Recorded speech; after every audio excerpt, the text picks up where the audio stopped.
He never wanted anything to change. Ryan Mercer had built his life the way a man builds a wall, brick by brick, deliberately, with no gaps left for anything unexpected to get through. He had his daughter, he had his land, he had his routine. That was enough. That had to be enough. Then she arrived next door, and everything he had spent 4 years carefully constructing started to crack. This is the story of a man who thought love was something he no longer deserved, and a woman who was about to prove him completely wrong. Drop your city in the comments so I can see how far this story has traveled. Hit like, and stay with me until the very end. You won't regret it. The morning always started the same way. 4:45 before the alarm. Ryan Mercer's eyes opened in the dark like they always did. Not gradually, not with the slow drift of a man waking peacefully, but all at once, like a switch being thrown. 7 years of early mornings had trained his body to skip the luxury of easing into the day. There was no easing. There was just the list. Feed the chickens, check the south fence, get Lily up by 6:30, pack her lunch before the school bus came at 7:12. Don't forget her inhaler. Don't forget the permission slip sitting on the kitchen counter. Don't forget that the Eastfield needed turning before the rain came Thursday. Don't forget anything, because there was no one else to remember it for him. He sat up in bed and ran both hands over his face, feeling the roughness of 2 days' stubble under his palms. The bedroom was small and plain. A bed, a dresser, a single nightstand with a cracked lamp he kept meaning to replace. A framed photo of Lily, at age 3, laughing at something off camera, hung slightly crooked on the wall. He'd straightened it 100 times. It always tilted back. He stopped trying to fix it about a year ago. Ryan pulled on jeans and a worn gray thermal, socks, boots.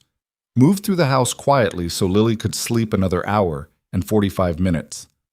The floorboards in the hallway knew him well enough. He knew which ones to avoid, which to step on the edges of.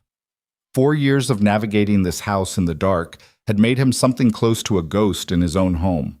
He made coffee, black, stood at the kitchen window while it brewed and looked out at the property. The farm wasn't impressive by any measure. 32 acres of mostly flat Tennessee land, some of it good, some of it rocky and stubborn as an old argument. He grew corn, kept a modest vegetable garden, ran a small operation selling produce at the county farmers market on Saturdays. It wasn't a business anyone would write about, but it was his. Fully, cleanly his, inherited from his grandfather with no mortgage and no strings attached, which in Ryan's current life was the closest thing to a miracle he believed in. He drank his coffee and watched the dark sky go gray at the edges. That was the morning he noticed the lights. Not that there hadn't been activity next door for the past week. There had been. Trucks coming and going on the private road that ran along the eastern edge of his property. Workers hauling equipment. A landscaping crew that had shown up for 3 days straight and done something significant to the grounds of the Hargrove estate, though from Ryan's side of the old cedar fence line, he could only see the tops of the hedges being shaped into something more deliberate. The Hargrove estate had been vacant for 11 months. Old Gerald Hargrove had died the previous spring at 81, and since then the property had sat empty while whatever distant relatives he had fought over what to do with it. Ryan had assumed it would be sold to a developer eventually. These old estates always were. He had not expected lights. Not this many, not at this hour. 4:50 in the morning, and every ground floor window in that house was blazing like someone was throwing a party, or couldn't sleep, or both. He could see the glow from where he stood at his kitchen window, yellow-white and warm against the dark tree line. Somebody moved in, he thought. He finished his coffee, set the mug in the sink, and went outside to start the day. Whatever was happening next door was none of his business. Well, he held that position for exactly 6 days. It was a Tuesday when the fence situation became impossible to ignore. Ryan was repairing a section of the wooden post and rail along the south boundary. Third rail had rotted through during the wet spring and he'd been putting it off, when he heard someone on the other side. Not just movement, a voice, a woman's voice, low and controlled but carrying the particular sharp edge of someone who was working very hard not to raise it. "I understand what you're telling me, Marcus. I just don't understand why it requires my personal presence at 6:30 in the morning to resolve a spreadsheet error." Ryan kept his head down, lined up the new rail, hammered the first nail. A pause. No, no, that's not what I said. What I said was another pause, longer this time. Fine. Send it to my email. I'll look at it before the 8 o'clock call. But Marcus, if this happens again, we're going to have a very different kind of conversation. The call apparently ended. Ryan heard footsteps on the other side of the fence. The sound of good shoes on uneven ground. Someone not dressed for walking this kind of terrain. A few birds startled out of the brush nearby. Then silence. Then, unexpectedly, "Are you going to say something, or are you just going to keep hammering?" Ryan stopped. He straightened up slowly and turned toward the fence. On the other side, standing with one hand on the top rail and looking at him with an expression that was somewhere between tired and amused, was a woman he had never seen before. She was around 30, maybe a year or two either side. Dark hair pulled back in the kind of effortless way that probably took longer than it looked. She was wearing slacks and a cream-colored blouse that was entirely wrong for a Tuesday morning in a field. And she had the posture of someone who had spent years in rooms where other people looked to her when they needed to know where to stand. She also had a small smear of mud on her left shoe that she either hadn't noticed or had decided not to acknowledge. "I wasn't hiding," Ryan said. "No, but you were very committed to that fence post." He looked at the fence post, then back at her. "It needed fixing." "I'm sure it did." She tilted her head slightly. "Victoria Langford. I moved in next door last week." "I know. I saw the trucks." "Did you?" It wasn't quite a question. "And you didn't come introduce yourself?" "Didn't figure it was necessary." Something crossed her face. Not offense exactly, more like recalibration, the expression of someone adjusting their expectations mid-conversation. "Right," she said. "Well, I'm introducing myself now. Ryan Mercer." He didn't offer his hand across the fence. The fence was 4 feet tall, and the gesture would have been awkward. She seemed to understand that. "Ryan Mercer," she repeated as if filing it. "How long have you lived here?" "Born here." She looked out across his property, taking in the fields, the barn, the modest 2-story farmhouse set back from the road. Her expression was unreadable. "It's a good piece of land." "It's mine," he said. Not aggressively, just stating fact. Her eyes came back to him, something that might have been amusement. "I'm aware of property lines, Mr. Mercer." "Good. Then you know that row of hedges your landscapers put in last Wednesday is 6 inches over mine." The amusement didn't disappear, but it shifted into something more careful. "Is it?" "Yes. 6 inches. Approximately." She looked toward the hedges, a neat line of young arborvitae that the landscaping crew had planted along what they'd apparently decided was the boundary. "I'll have someone measure it." "I already did." "Of course you did."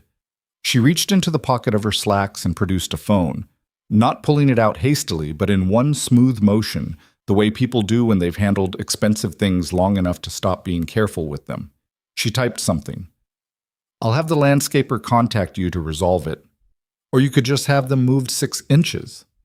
I prefer to go through the proper channels." Ryan picked up his hammer again. "Sure, that works too." He turned back to the fence post. A moment passed. "You know," she said, "most people would at least pretend to be more welcoming when they meet their new neighbor." "I'm welcoming," Ryan said, driving a nail. "I didn't tell you the hedge problem was a bigger issue than it is." Another pause. This one felt different. Less like silence and more like she was actually thinking about what he'd said. "Fair enough," she said finally. He glanced back. She was already turning to walk toward the main house, picking her way carefully through the uneven ground in those wrong shoes, phone pressed to her ear again. He watched her for a second, looked back at the fence, drove the next nail. Done. The hedge issue was resolved in 4 days.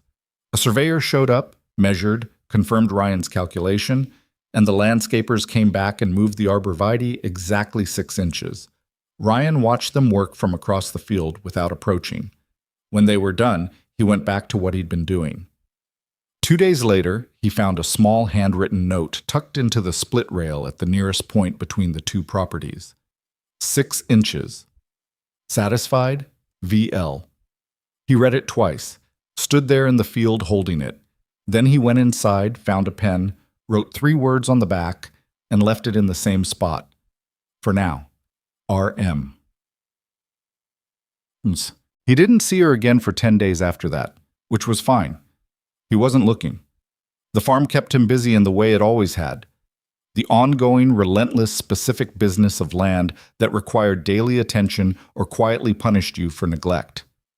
The corn was coming in well this year.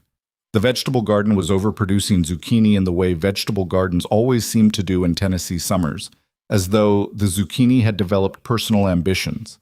He brought crates of it to the farmer's market and sold out by 9 on Saturday morning. Lily had a school project due and needed help with the poster board section about Tennessee history. They spent Wednesday evening at the kitchen table with markers and a glue stick and a library book. And Lily fell asleep on the couch at 8:30 with dried green marker on her left hand and her hair still in the braids Ryan had learned, badly, then adequately, then almost well, to do himself over the past 4 years. She was 7 now. She had her mother's dark eyes and Ryan's stubborn jaw and a laugh that could fill a room. She called him Daddy in the unself-conscious way small children do, without thinking about it, the way breathing happens. He carried her to bed and pulled the quilt up and stood in the doorway for a moment in the dark. He was tired in the specific way of a person doing 2 people's jobs with 1 set of hands. He was used to it. Tired and used to it were not the same as broken.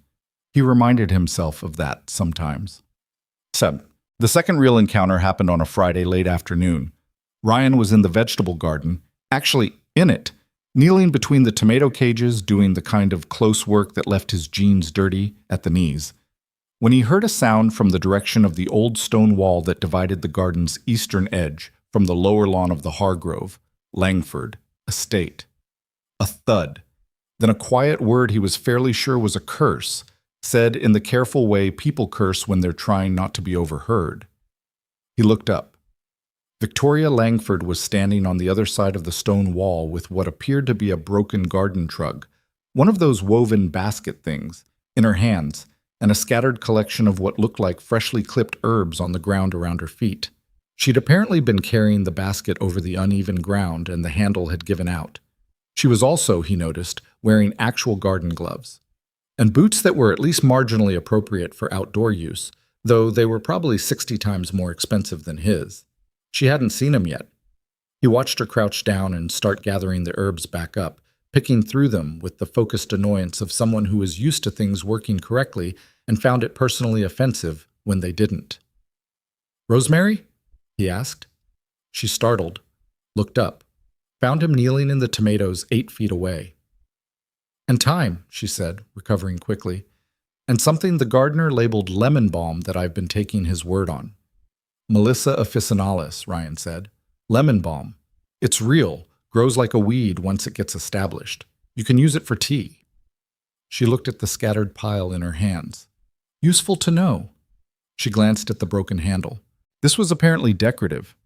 Most things that look nice aren't built for actual use. She tilted her head at him. "Is that a general philosophy or specific to garden baskets?" "Both." He stood up, brushed his knees off, futile gesture given the state of his jeans, and walked to the stone wall. It came to about mid-chest on him. He held out a hand. She looked at him for half a second, then handed the pile of herbs over the wall. He set them on the flat-top stone while she gathered the rest. "You have a garden," she said, looking past him at the rows. "Vegetable garden." "Herbs?" "Some. Around the back of the house mainly, my grandmother's original plot." He paused. "You could put yours closer to the kitchen door, easier to get to when you're cooking." "I don't really cook." "Then what are the herbs for?" She gave him a look that was partly offended and partly, he thought, caught out. "I'm learning to cook." "Okay." "Don't say okay like that." "Like what?" "Like it explains something." He almost said it does, but stopped himself. He began restacking the herbs on the wall instead. She came and stood on the other side to reclaim them, and for a moment they were both just standing there at the old stone wall in the late afternoon light. Him in dirty jeans and worn boots, her in the kind of quiet, casual clothes that somehow still looked like they cost more than his truck payment, and the situation was odd enough that neither of them seemed to know exactly how to navigate it. "Thank you," she said, taking the herbs. You need a better basket. I'll add it to the list. She looked at him for a moment. Do you do this every day? The garden? Most days. Is it? She stopped. Started again differently. What's it like? Doing the same thing every day? It was such a strange question that he actually paused to think about it. It's like anything you do every day, he said finally. You stop noticing it, and then one day you notice it again and remember why you started. She was quiet for a moment, then, that's either very wise or very tired. Probably both. He picked up his gardening gloves from where he'd set them. Good luck with the cooking. Good luck with the tomatoes. He went back to the garden. She walked back toward the main house, picking her way through the grass more carefully now, without the basket to manage. He did not watch her go. Mostly. Lily met her the following Saturday, which Ryan had not planned and could not have prevented. He had brought Lily to the farmer's market in town, sold out the usual, tomatoes, squash, beans, more zucchini than he wanted to admit, and was loading the empty crates back into the truck when Lily announced she had to use the bathroom, which was located in the small municipal building across the parking lot, which meant he had to take her across the parking lot, which meant leaving the truck for 4 minutes. He came back to find Victoria Langford standing beside it, not leaning against it, not touching it, just standing near it, looking at her phone. She looked up when he approached, and there was a moment of mutual slight surprise. Market day? He said. Someone at the office told me the peaches were worth the drive. She held up a small paper bag. They were right. Lily, who had no social hesitation of any kind, looked up at Victoria with the evaluating directness of a 7-year-old. You're tall, she said. Victoria looked down at her. You're short. I'm 7. That explains it. I'm going to be 8 in October. That's soon. I know. Lily looked at Ryan. Is this your neighbor, the one who planted the wrong hedges? Ryan closed his eyes briefly. Victoria's expression did something complicated, the involuntary effort of someone trying not to laugh. The very same, she said. They've been moved, in my defense. Daddy said 6 inches, Lily said. That's not very much. No, Victoria agreed, but the principle mattered. Lily seemed to find this reasonable. I'm Lily. Victoria. That's a long name. I know, you can call me Tori if you want. Okay, Tori. And that was apparently that, as far as Lily was concerned. She moved to climb into the truck with the casual faith that Ryan would open the door, which he did. He looked at Victoria over the roof of the cab. She was watching Lily settle into her seat with an expression he couldn't quite read, something soft and a little careful, like a person touching something they weren't sure was fragile. She's wonderful, she said, quietly, not performing it. She's a lot, Ryan said. That too. She looked at him. She has your eyes. He didn't have a response for that. He wasn't sure one was required. See you around the fence line, she said, and turned toward the parking lot. He watched the space where she'd been for 1 second longer than made sense. Then he got in the truck and drove home. Well, the evening started to be a problem. Not a problem, exactly. More of a habit Ryan developed without deciding to. After Lily was in bed, 7:30 on school nights, 8 on weekends, he had the habit of sitting on the back porch with whatever was left of the day's coffee, gone cold by now, and just being still for 20 minutes before he went to bed himself. It was the only 20 minutes of the day that belonged entirely to no one. No tasks, no list, just the dark field and the sound of the crickets and the far edge of his property where the cedar tree line began. And beyond the cedars, visible now that he knew to look for them, the lights of the Langford estate. It was a large house, 7 bedrooms according to local knowledge, built in the 1940s and renovated several times since. At night, lit from within, it had the quality of something from a different world than the one Ryan occupied. Warm gold windows glowing against the dark sky, the occasional movement of a silhouette passing a lit room. He wasn't watching it, he was just sitting on his porch. The lights happened to be visible. That was a fine distinction, and he was aware of how fine it was. He thought about what she'd asked him. What's it like? Doing the same thing every day. He thought about the way she'd said it, Not dismissive, not condescending, but genuinely asking, like someone standing outside a window looking in at a life they couldn't quite understand from where they stood. He wondered sometimes what her life actually looked like. The phone calls at 6:30 in the morning, the slacks and the silk blouses on a Tuesday in a field, the peaches from the farmer's market carried alone in a paper bag across a parking lot, the big house full of gold-lit windows with one silhouette moving through it. He thought about that more than he meant to. He went to bed. July came and brought the heat that Tennessee summers always delivered. The heavy, close, soaking kind that made the air itself feel like something to push through. Ryan worked earlier in the mornings and later in the evenings to avoid the worst of it, and spent the midday hours doing inside work or resting, which he did badly. It was in that soupy midday heat that the incident with the garden happened. Ryan's vegetable garden shared, at its eastern corner, a section of low stone wall with the lower grounds of the Langford estate. He'd been aware of this his whole life. The old wall predated both properties' current owners by 100 years, but had never thought much about it. He came around the corner of the barn at about 11:15 on a Wednesday and found approximately 40% of his tomato plants flattened. Not from weather, from what appeared to be a large decorative stone urn, the kind used in formal garden designs, that had tipped from the top of the dividing wall and rolled into his garden. He stood there for a long moment. The urn was heavy enough that it had crushed 3 cages, broken a 4th, and taken out more plants than he wanted to count. It was also cracked. Expensive, probably. Also cracked. He took out his phone and considered his options. He could call the number he'd been given, the landscaper's contact, and report it through the proper channels, as Victoria had phrased it. He could walk around to the front gate and ask to speak to someone. He could wait. He decided to walk the wall line toward the estate's lower lawn, which was the path of least resistance. He found Victoria there before he reached the end of it. She was standing at the base of the wall, staring at the gap where the urn had clearly sat. There was a circular mark in the stone, and the decorative bracket that had held it was bent. She had her arms crossed, and the look of someone who had already identified the problem and was in the process of being very controlled about how she felt about it. She saw him coming. "I know," she said before he reached her. "Do you?" "The urn fell.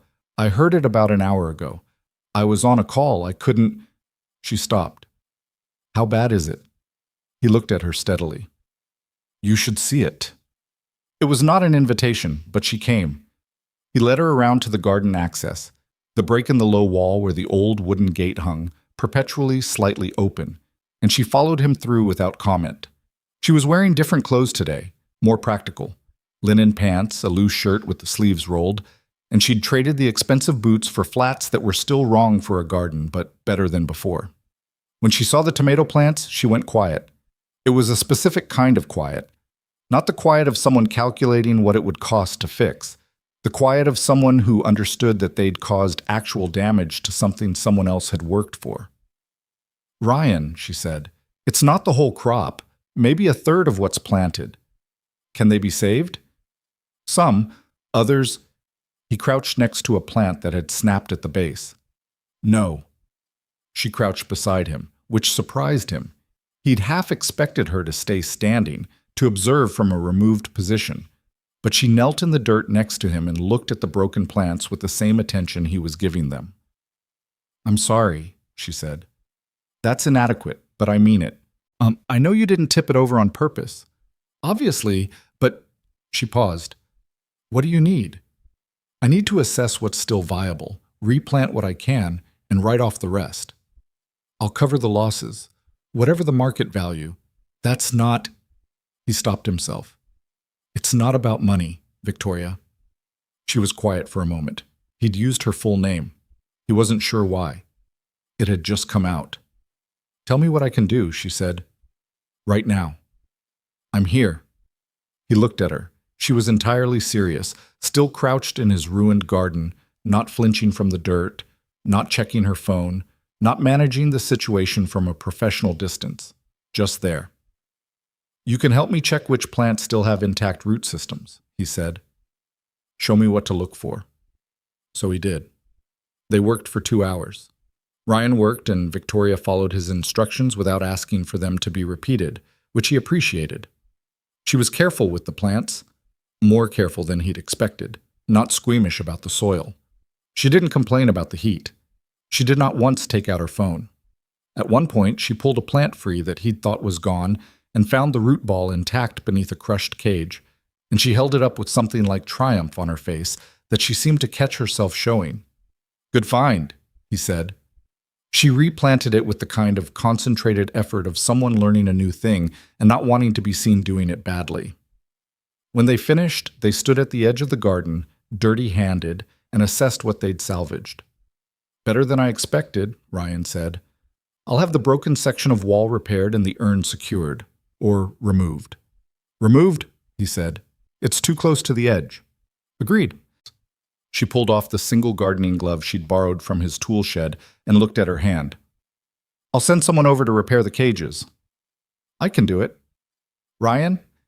She said it in a tone that was not quite irritated, not quite amused, but somewhere between the two.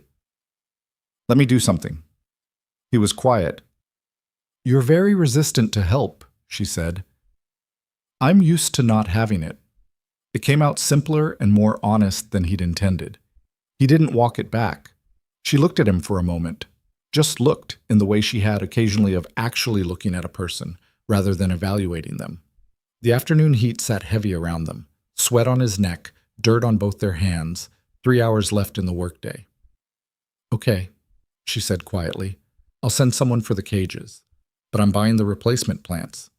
He almost objected. "Don't," she said. He shut his mouth. "Thank you for letting me help," she said, which was an odd way to phrase it, letting her, that turned it around in a way he hadn't expected. He thought about it while she walked back through the gate toward her property. August arrived and the days shortened almost imperceptibly. Not enough to matter yet, but enough that Ryan noticed, because he noticed these things. The way the light moved, the particular angle of late afternoon gold that hit the east field in late summer, differently than July. He'd grown up watching seasons move across this land. It was one of the few things he was fluent in. He was less fluent in other things. Victoria had come to help him plant the replacement tomatoes. She'd had the plants delivered from a nursery in Nashville, which was excessive, and had shown up herself with a trowel and the kind of focused expression she brought to things she'd decided to take seriously. Lily had been there that Saturday, and she'd immediately reorganized the planting arrangement Victoria had started, because Lily had strong opinions about spacing, and Victoria had listened to a 7-year-old's theory on soil aeration with the seriousness of someone receiving a business proposal. "She's right," Ryan had said, watching from behind. Victoria had looked at Lily. "You're right," she'd told her. "Show me." And Lily had shown her, and they'd planted the rest of the row together, and Ryan had stood a little back and watched his daughter explain things to a billionaire who was listening attentively, and felt something shift that he couldn't have named. That evening, after Lily was in bed, he sat on the porch and the lights of the Langford estate were on, as they always were now. Familiar enough that he'd stopped consciously noting them. They were just part of the dark's geography. The warm yellow of the library windows, the cooler white from what he'd guessed was a home office on the second floor. He wondered sometimes what she did in there. The calls at odd hours, the spreadsheets. The empire she apparently ran from a house in rural Tennessee while wearing linen pants and learning to use a trowel. He didn't know what her world looked like from the inside, but he was starting to understand that the distance between their lives was less about money than it was about something harder to measure. The specific loneliness of two people who had built their existence around what was necessary and forgotten to account for what was wanted. He'd been lonely for a long time. He was practiced at it. He'd turned it into a kind of discipline. But the thing about loneliness, he was starting to remember, was that it only felt like peace when you hadn't recently been reminded what the alternative felt like.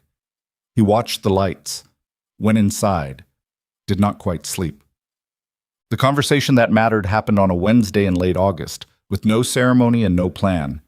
He was fixing the East Pasture Gate, a project that should have taken 40 minutes and had taken most of the afternoon due to the gatepost being more rotted than it appeared, when he heard her voice from the access road that ran along that side of the property. Not on the phone this time, just her. "You look like you're losing an argument with a fence post," she said. He looked up. She was standing at the edge of the access road in, today, actual jeans. First time he'd seen her in jeans. Work boots of some kind, newer and stiff, a flannel shirt rolled to the elbows. She looked like someone who had very recently decided to look like they lived in the country. "I am losing an argument with a fence post," he said. "What are you doing out here?" "Walking?" She looked at the trail beyond his fence line. "I've been walking the property borders in the evening, learning the land." "Good habit." "You sound surprised." "I am. A little." She didn't look offended. She came to lean on the gate in the way he was getting familiar with. Not hesitantly, not performing casualness, just occupying space like she had a right to it. "Can I ask you something?" "You're going to." The corner of her mouth moved. "When did you stop expecting things to be easy?" It was such a direct question that he answered it honestly without meaning to. "When my wife left," he said. 4 years ago. Lily was 3. Victoria was quiet. She wasn't... He turned back to the gate, adjusted the hinge. "She wasn't built for this life. I knew that when we got married, and I thought it didn't matter. It mattered." He drove a screw.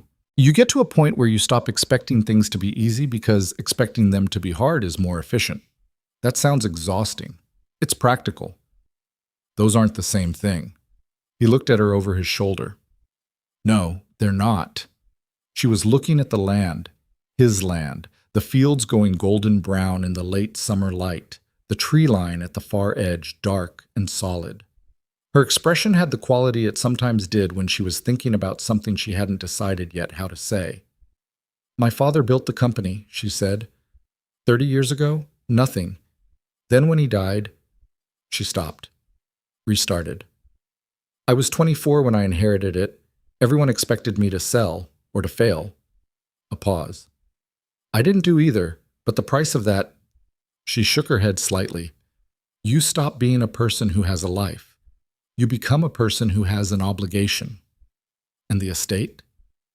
"Gerald Hargrove was my father's oldest friend. He left it to me in his will." She looked at the house.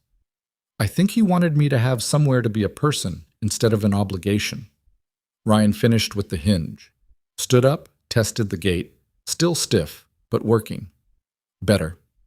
He turned fully and leaned against the fence and looked at her. "Is it working?" he asked. She thought about it. "Some days." Another pause. "Some days it helps to have someone to argue with about property lines." He didn't answer, but he didn't look away either. The evening light was doing the thing it did in late August, going amber and stretched. A hawk circled distantly over the far field. Somewhere behind the cedars, the lights of her house would come on soon. She probably didn't even notice them anymore, that they were on. She probably sat in those rooms and didn't register the light. He did, though. "Victoria," he said. She looked at him. "The light's in your house," he said, and then stopped himself because he hadn't thought about how to finish that sentence before he started it. "What about them?" He looked at the field. "Nothing. Never mind." A moment. "Ryan?" "It's nothing." She let it go. He was grateful for that. But later, when she'd gone back toward the estate and the sky had gone from amber to purple and he was walking back to his house, he thought about what he'd almost said, that he'd started looking for them. At the end of the day, when everything was done and Lily was asleep and the farm was quiet, he'd started looking for the lights of her house through the cedars like they were, he didn't have a better word for it, like they were something to look forward to. He didn't know what to do with that. He kept walking.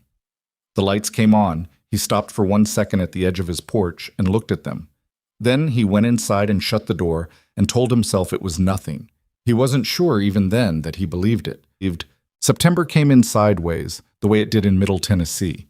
One day still August heavy, and the next carrying something cooler underneath, a hint of what was coming, like a warning you almost missed. The leaves on the far tree line held their color, but the light through them changed, thinner now, more careful. Ryan noticed the shift the same way he noticed everything about the land, without drama, without announcement, the way you notice a door closing in another room. He was up before 5 the morning of the 3rd, standing at the kitchen window with his coffee, and the first thing he registered, before the list, before the day's tasks arranged themselves in his mind, was that the lights in the Langford estate were already on.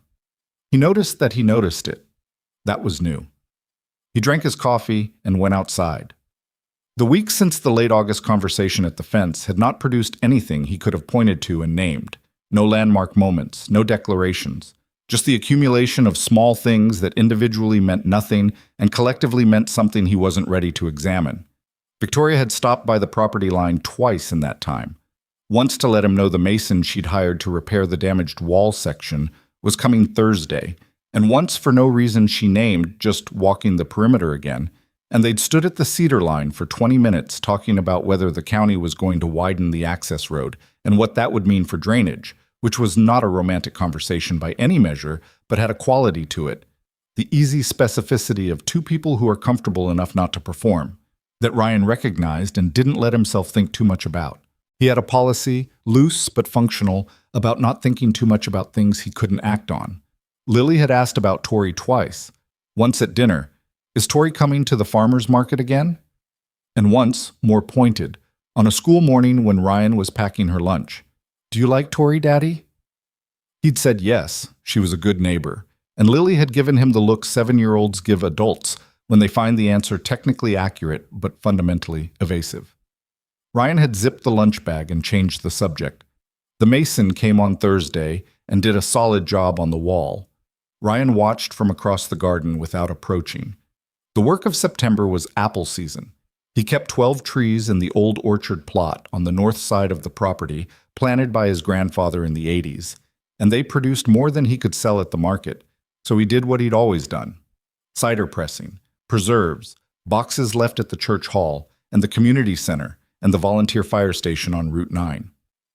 It was the kind of work that occupied his hands fully while leaving his mind somewhere else, and he'd learned over years to be careful about what he let his mind do with that freedom. It went to Victoria more than he wanted to admit. Not dramatically, not in the ways people talked about when they talked about attraction. It wasn't that specific, wasn't that pointed.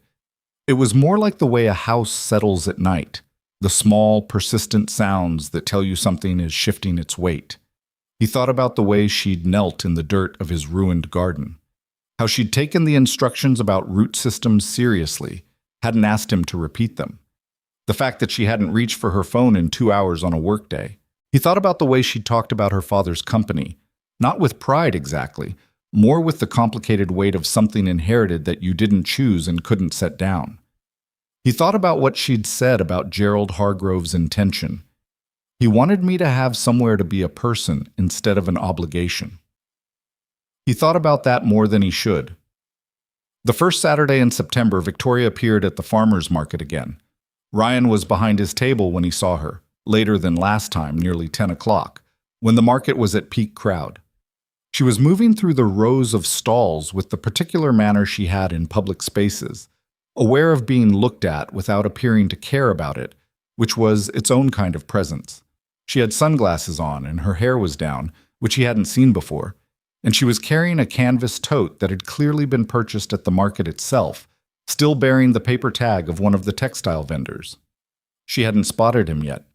He watched her stop at the honey booth 3 stalls down, watched her ask the vendor something, listened to the vendor explain the difference between the wildflower and the sourwood varieties, watched her buy 2 jars of each. She was paying attention. Whatever the vendor said, she was actually listening. He was still watching when she looked up and found him. She didn't wave, just acknowledged him. A slight change in direction. "Sourwood," she said when she reached his table, holding up the bag. "Apparently it's specific to this region." "Appalachian bees," he said. "They get to the sourwood trees before the bloom closes. It's the only place in the country you can really get it." She looked at the jars in the bag. "You could have told me that. You didn't ask." "Fair." She looked at his table. The apples were laid out in 3 varieties: Gala, Winesap, and the old Grimes Goldens from the trees his grandfather had planted, which weren't commercially common anymore and always got attention from people who knew what they were looking at. "These are Grimes Goldens." He looked at her. "You know them." "My grandmother had 2 trees." She picked one up, handled it correctly, thumb and 2 fingers, not a squeeze. "I haven't seen them at a market in 20 years. Most commercial orchards pulled them out, too soft for transport. They're better than anything you can buy in a grocery store." "They are," he said. They're also a pain in the neck to harvest because they bruise if you look at them wrong.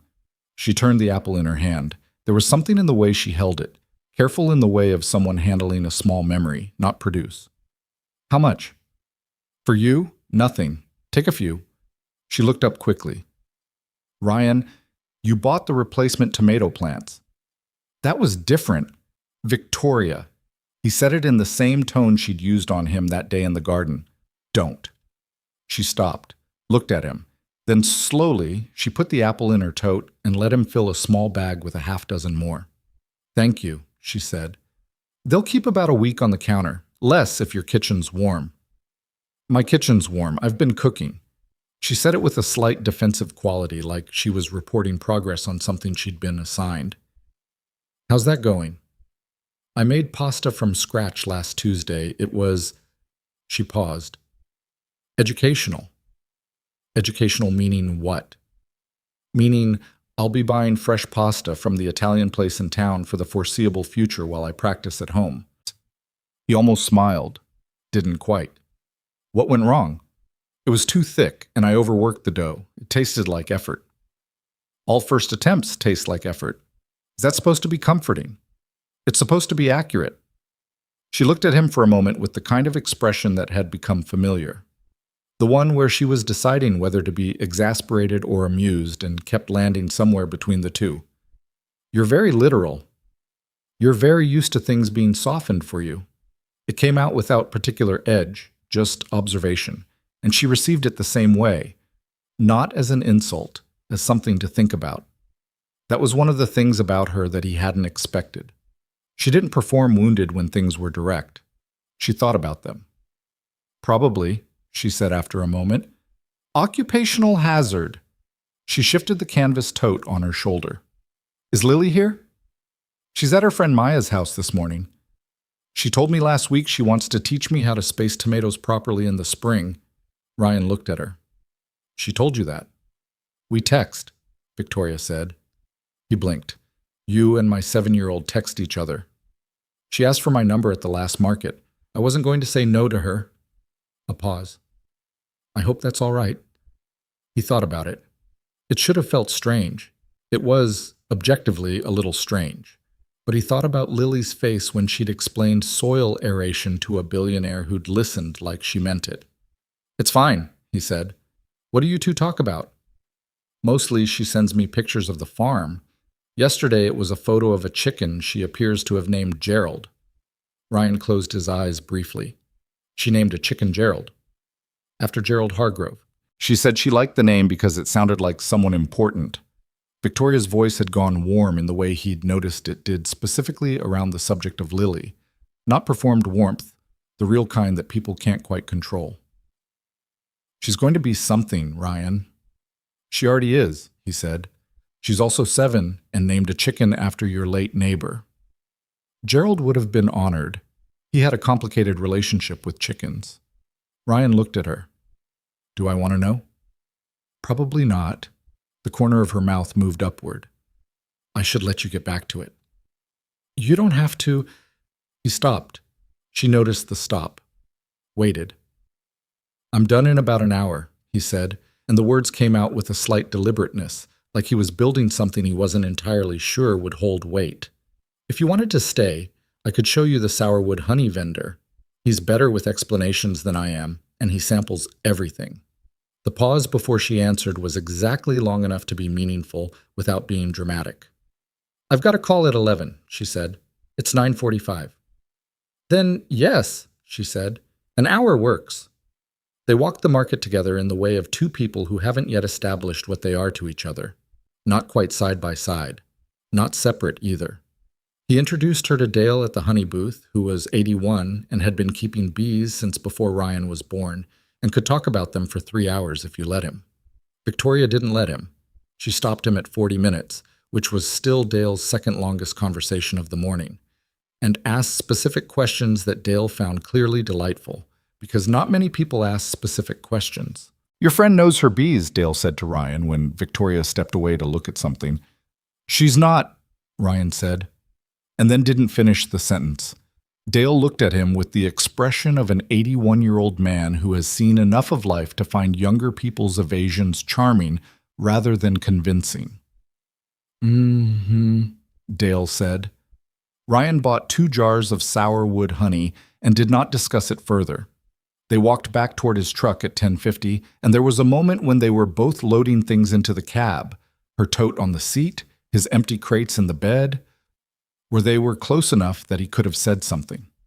About the morning, about the honey, about the fact that this had been the most effortless 2 hours he'd spent with another adult in approximately 4 years. He didn't say any of it. "Thanks for the apples," she said.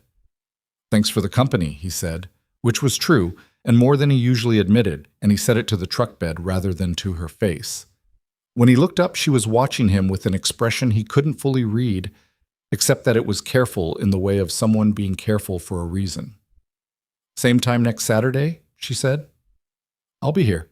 She nodded, and walked to her car, which was parked 3 rows over, a dark SUV that was understated by her probable standards, and he watched the space she'd moved through for a moment before getting in his truck. He drove home thinking about nothing in particular, or telling himself that, which was not the same thing.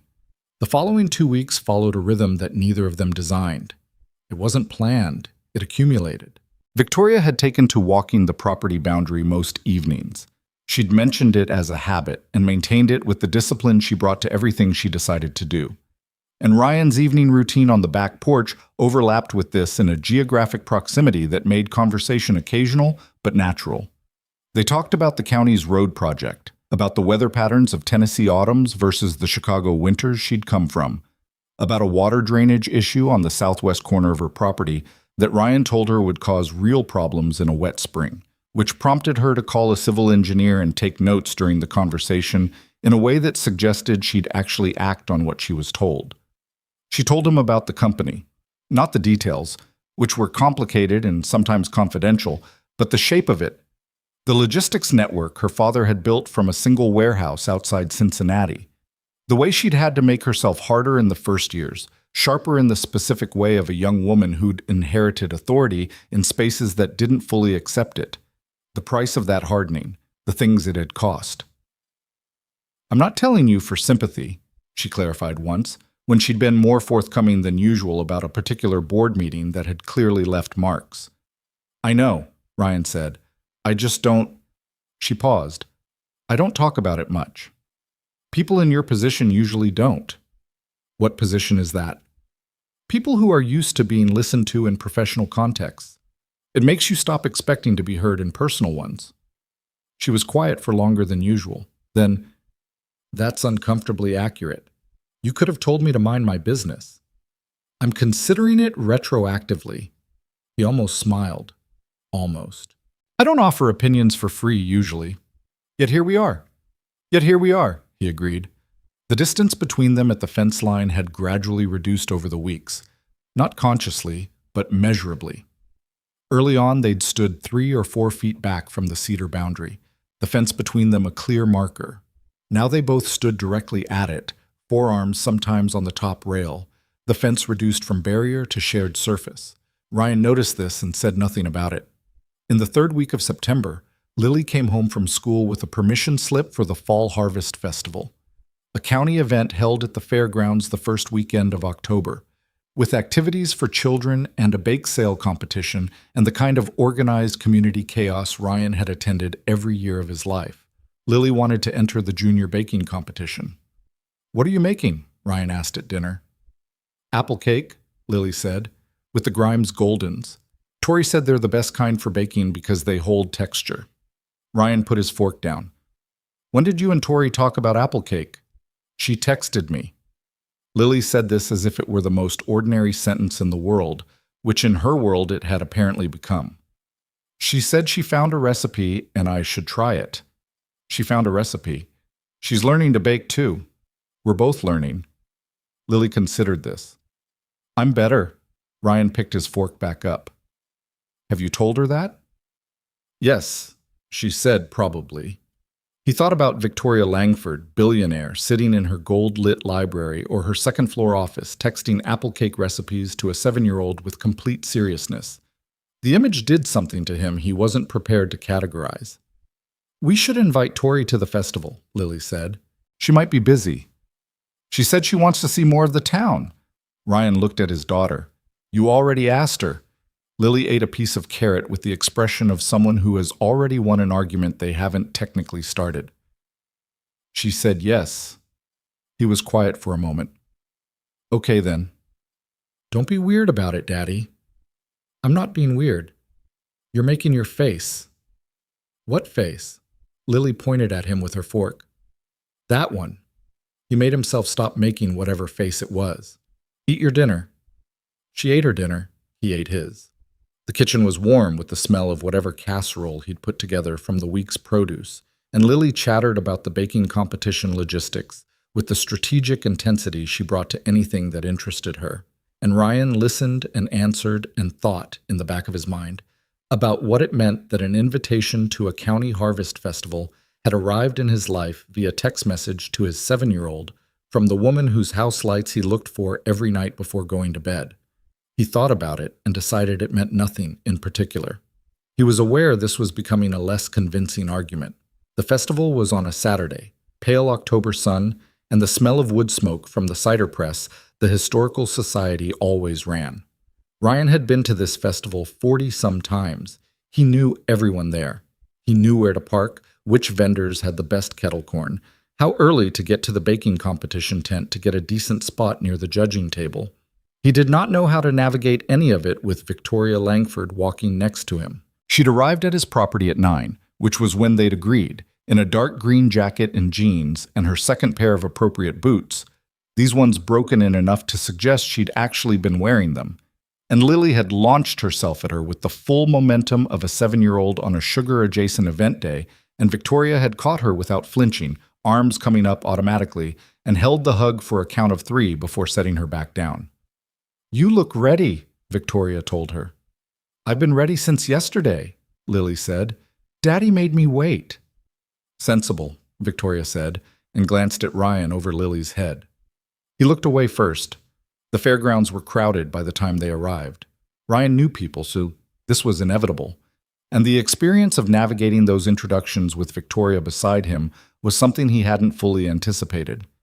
In a town of 6,000 people, a new face was noticed, and a new face attached to the Hargrove estate was noticed specifically. People were polite, some genuinely warm, some visibly curious in the way of people doing social math in real time. Victoria handled it the way she handled most things in public, with a composed pleasantness that wasn't unfriendly but didn't offer more than was asked for. She shook hands. She answered questions about the estate briefly and without complaint. When Roy Pittman, who ran the hardware store and had an opinion about everything, spent 4 minutes telling her about the historical significance of the estate's original stone foundation, she listened and asked a follow-up question that made Roy light up like a lamp. "You didn't have to do that," Ryan said when they moved on. "He knew what he was talking about," she said. "Foundation stones matter. Roy's talked to me about that foundation for 15 years. Have you listened?" He thought about it. "Some of the time." There you go. Lily's apple cake placed second in the junior competition, edged out by a 9-year-old from the south side of the county who'd made a credible pumpkin spice layer cake, which Lily examined with the assessing respect of a competitor who'd been beaten fairly. She accepted her blue ribbon, the second-place ribbon, which in this competition was blue rather than red for reasons Ryan had never understood, and held it with dignity. "Second is good," Victoria told her. "Second means I know what to improve," Lily said. Victoria looked at her with an expression Ryan caught from the side, open, unguarded, the look of someone seeing something that surprised them in the best way. "Yes," she said quietly. "That's exactly right." They walked the festival for another 2 hours. Ryan bought kettle corn. Victoria had cider from the Historical Society press and made a noise of genuine surprise at how good it was, which made the 70-year-old woman running the booth visibly pleased. Lily found her school friends and ran in the approximate direction of the petting zoo with the permission of a look at Ryan, who nodded, and then it was just the two of them moving through the crowd. This was different from the farmer's market, where they'd had his table as a reference point, a reason to be in the same space. Here they were just walking together, which shouldn't have felt significant. It didn't need to. It did anyway. This is, Victoria started, looking around at the fairgrounds, at the booths, and the families, and the specific texture of a small community event. It's actually lovely. It's the same every year. That's why it's lovely. He looked at her. You don't have things like this in your life. Not like this? No. She was quiet for a moment. I have events, galas, charity functions, things with a purpose attached. This has a purpose. Apple cake. That's not what I mean, and you know it. I know, he said. I'm deflecting. She looked at him sideways. You do that a lot. Yep. She didn't push. He'd noticed she picked her moments carefully. When to press, when to leave space. It was a skill, probably developed in boardrooms where reading the room was survival. But she applied it personally too, in a way that felt less like strategy and more like actual attention. They found a bench near the edge of the grounds, away from the main crowd, where the festival noise softened to a general murmur.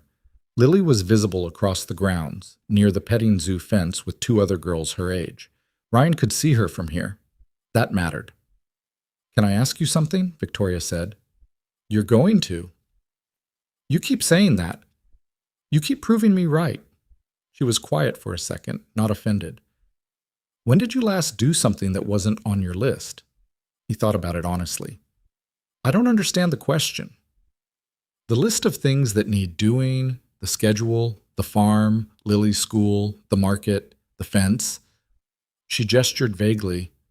When did you last do something purely because you wanted to, not because it was required? He looked out at the grounds. At Lily, laughing at something the goat in the petting zoo was doing. I'm here. Is this on the list? He was quiet. Ryan. It's complicated, he said. I'm not asking you to justify it. I'm asking when you last gave yourself permission. He didn't answer for a moment. The honest answer was that he wasn't sure he knew anymore where the list ended and the person began. 4 years of necessity had blurred that line. He kept moving because stillness cost him things he couldn't afford to feel. You do the same thing, he said. You just call it work. She didn't deny it. I know I do. That's why you moved here.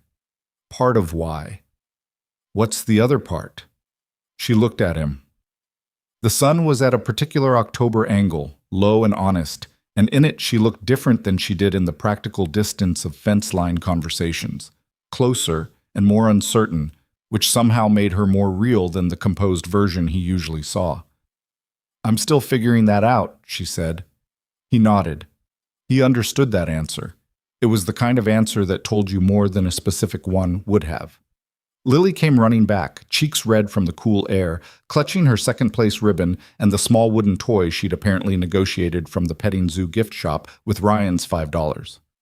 She landed between them on the bench like a small bomb detonating, and both Ryan and Victoria shifted automatically to make room, and for a moment, just a moment, the three of them sat in a row on that bench in the October sun, Lily showing Victoria the painted goat on her wooden toy, Victoria laughing at something Lily said in the real way she laughed when she forgot to hold any of it back, Ryan watching both of them from the side. He had a feeling in his chest he didn't know what to do with. He looked away before it could settle into something nameable. That evening, after the festival, after he'd driven the route home and carried a sleeping Lily in from the truck and tucked her in still wearing her jacket, after he'd come back downstairs and stood in the kitchen in the quiet, Ryan went to the back porch. The night was clear and cool and full of the sound of cicadas making their last stands of the season before the cold took them. He had his cold coffee. He had his 20 minutes. He looked at the Langford estate lights through the cedars. Second-floor office was on, library. The kitchen window he'd recently learned to identify. He'd had a good day. Not a productive day in any measurable sense. Not a day that advanced any item on any list. Just a day that had been good. Because of company. Specific company. He thought about what she'd asked. When did you last give yourself permission? He thought about the feeling on the bench he hadn't let himself name. He sat there for a long time. He did not go to bed at the usual hour. He sat on the porch until the office light in her house went out, and then the library, until the only one remaining was the kitchen, and then that too. The dark was full and even. He sat in it for a while longer. He was not, he admitted to himself quietly, in any real danger of pretending this was nothing anymore. Whatever this was, whatever had been building since a Tuesday morning at a fence line in June, it had weight now. It had shape. It occupied space in his life the way important things do, quietly and without asking. What he was going to do about that was a different question entirely. He went inside. He slept eventually. But the image that stayed with him on the edge of sleep wasn't the festival or the conversation or even the moment on the bench. It was the way she'd caught Lily at 9 in the morning. Automatic, sure, like someone who'd been waiting for that exact thing to happen. Arms coming up without thinking, the 3 count of the hug before she set her down. Small things, the kind that don't announce themselves, the kind you only notice once they've already changed something. October deepened the way it always did in Tennessee. Not all at once, but in layers, each week pulling a little more color out of the trees until the hills looked like something that had caught fire and decided to stay that way. Ryan had always liked October. It was the month the farm asked less of him after the summer's demanding pace, and gave him back the kind of mornings where he could drink his coffee on the porch without the day already pressing against him before he was ready. He was still looking at the lights. He'd stopped pretending he wasn't. That was about as far as he'd gotten. The weeks after the Harvest Festival had their own texture, not dramatically different from what came before, but shifted in the way furniture shifts when someone rearranges a room at night and you walk through it in the dark, knowing the space by memory and finding it slightly, persistently wrong. Or not wrong, different. Enough that you have to relearn where things are. Victoria came by the fence line less frequently now, but their conversations when they happened were longer. The surface reasons, property matters, Lily's texts about the chickens, the drainage issue on her southwest corner that the engineer had confirmed was real and would need addressing before spring, remained, but they were increasingly thin covers for something else. 2 people finding reasons to be in the same place. Ryan was aware of this. He suspected she was, too. Neither of them said it out loud. Lily, for her part, was doing what Lily always did, which was proceed with the absolute confidence of someone who saw the world clearly and found adult complications mainly entertaining. She had begun leaving drawings on the stone wall between the properties, weighted down with a rock, on the Langford estate side, that Ryan only learned about when Victoria mentioned them. The drawings were, according to Victoria, primarily of the farm's chickens, with Gerald given prominent placement and what appeared to be a small crown. She gave Gerald a crown, Ryan said one evening at the fence. A very detailed crown, Victoria said. She takes his dignity seriously. That chicken has no dignity. He bites. He bit Marcus when Marcus came to check the drainage last week. Ryan looked at her. Marcus, the operations manager? He was very brave about it. Gerald bites everyone. He's bitten me. And yet you keep him. Ryan thought about it. He's earned his place. Victoria gave him a look he'd come to recognize. The one that was deciding whether what he'd just said was about the chicken or about something else. He gave her nothing to work with. She let it go. What he did not let himself think too carefully about was the feeling that had settled into the evenings now. A persistent low-grade awareness that the end of the day meant the porch and the coffee and the lights through the cedars, and that this had become the thing he moved toward when everything else was done. Not a reward exactly, more like a fixed point, something that told him where he was. He hadn't told anyone this. He wouldn't have known what to say. The invitation to the Millbrook County Charitable Gala arrived on a Thursday, tucked in his actual physical mailbox, which still surprised him whenever anyone used it. It was printed on heavy cream-colored cardstock with gold lettering and the County Historical Society's seal at the top. The gala was an annual event. Ryan had attended twice before, once with his wife before everything fell apart, and once alone, because someone at the county commission had leaned on him specifically about a farmland preservation proposal they needed farmer attendants to support. He did not think of himself as a gala person. He set the card on the kitchen counter and forgot about it for 2 days. Lily found it on Saturday morning. "Are you going to this?" she asked, holding it up. "Probably not." "It says formal attire requested." She looked at the card with the focused interest of a child encountering an unfamiliar code. "What's formal attire?" "A suit." "Do you have a suit?" He thought about the navy suit in the back of his closet. "Technically." "You should go." She set the card down. "Tori's probably going. She went to the one in Nashville last year, she told me." He looked at his daughter with the mild exasperation of a man who has come to understand that he is being gently managed by a 7-year-old. "That's not... I don't need to go because Victoria's going." "I didn't say you did." Lily poured herself cereal with the angelic expression of someone not doing anything in particular. He did not go to the gala because of Victoria. He decided to go because of the farmland preservation proposal, which was genuinely important and which the county commissioner had emailed him about again just that week. That was why. He called the number on the card and confirmed his attendance. The suit still fit, which was more than he'd expected. He stood in front of the bathroom mirror on the Friday evening of the gala and looked at himself in it and felt like someone wearing another man's clothes. He'd put on a tie and immediately taken it off again and left it on the dresser. The suit without the tie was better, more honest. Lily supervised from the doorway with the critical assessment of someone who had definite opinions. "You look different," she said. "Different good or different uncomfortable?" She tilted her head. "Both." He picked up his keys. His neighbor Carol from down the road was coming to sit with Lily, which Lily received with the tolerance of a child who understood necessity even when she found it limiting. Carol arrived at 6:30 and Ryan was out the door by 6:40, and the county civic center was 20 minutes down Route 9, and he did not think about whether Victoria would be there. He thought about it the entire drive. The Millbrook County Charitable Gala was held in the civic center's main hall, which had been transformed for the evening in the way these events always were. Round tables with white linens, centerpieces of fall flowers, string lights overhead, a small stage with a band playing something low and swinging. About 200 people filled the room. Doctors, lawyers, county officials, local business owners, people who ran the significant farms and the significant families of this part of Tennessee. Several faces Ryan recognized from the Historical Society and the County Planning Commission. And Victoria Langford, near the far end of the room, in a dress the color of deep burgundy, talking to someone Ryan didn't recognize. He saw her before she saw him. He had maybe 3 seconds to process the fact of her in that dress in this room before she turned her head. Some peripheral awareness, maybe, the way people sometimes feel attention, and found him across the crowd. Neither of them moved for a moment. Then she said something to the person she was talking to and began moving across the room, and Ryan realized he'd stopped walking and made himself continue. They met somewhere in the middle. "You came," she said. "Farmland preservation proposal," he said. "Of course." The corner of her mouth moved.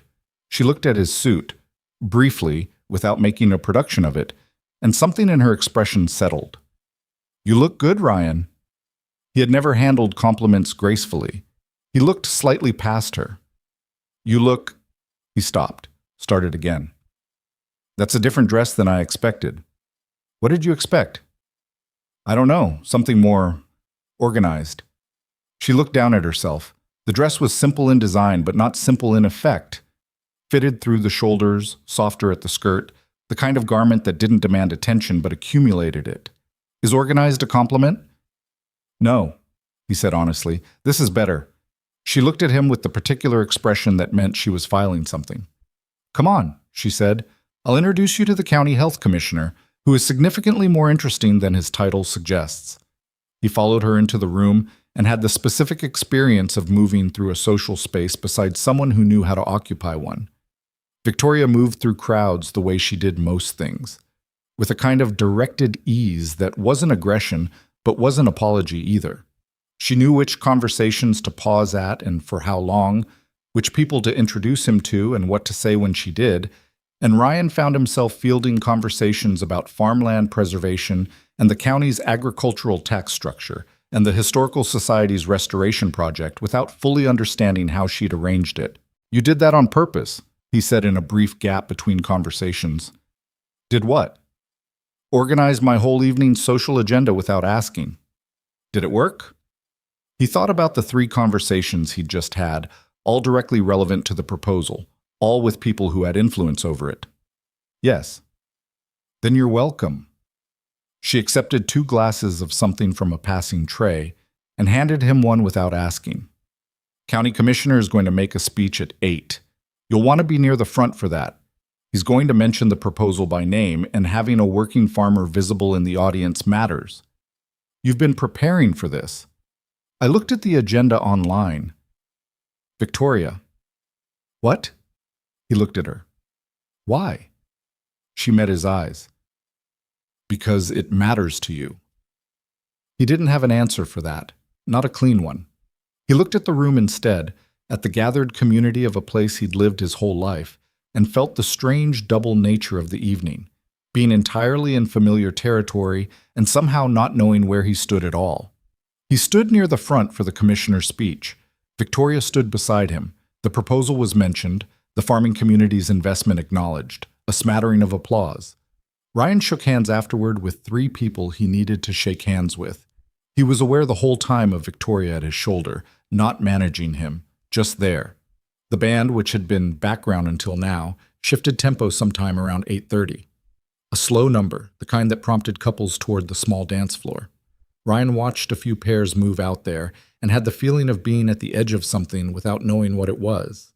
He became aware gradually that there was a man heading toward Victoria. He'd noticed this man earlier, mid-40s, well-built, the particular confidence of someone who runs something significant and knows it. His name came to Ryan slowly from a conversation earlier in the evening. Carter Daniels, who owned Daniels Agricultural Partners and had been expanding his holdings across 3 counties over the last decade. Not a bad man by local account. Successful. The kind of person who could look at Victoria Langford at a charity gala and have a reasonable expectation of a conversation. Carter reached them. He nodded at Ryan, polite, not dismissive, and turned to Victoria with a smile that had calculation in it, but not meanness. Ms. Langford, I heard you'd settled in. I've been meaning to introduce myself. He extended his hand. Carter Daniels. Victoria shook it. I've heard your name, the Daniels operation in Rutherford County. Among other places, yes. He looked at the dance floor. Would you do me the honor? And here was the thing. Here was the specific moment Ryan would replay later, turning it over the way you turn a stone in your hand, checking all its surfaces. He looked at Victoria. She was composed, as always, but there was something in her posture in the half-second before she answered that was not quite composure. Something waiting. She looked at Ryan. He looked at Carter Daniels, at the dance floor, at the room full of the kind of world Victoria moved in, successful, polished, organized, and at Carter Daniels specifically, who was exactly the kind of man who made sense beside someone like her. And Ryan made a decision from the part of himself that had been making bad decisions for 4 years. The part that believed the thing most likely to hurt was therefore the most realistic. You should go, Ryan said, quietly, easily, like it was simple. The thing that crossed her face, the quick thing, suppressed immediately. He cataloged it and didn't understand it in time. She looked at him for one more second.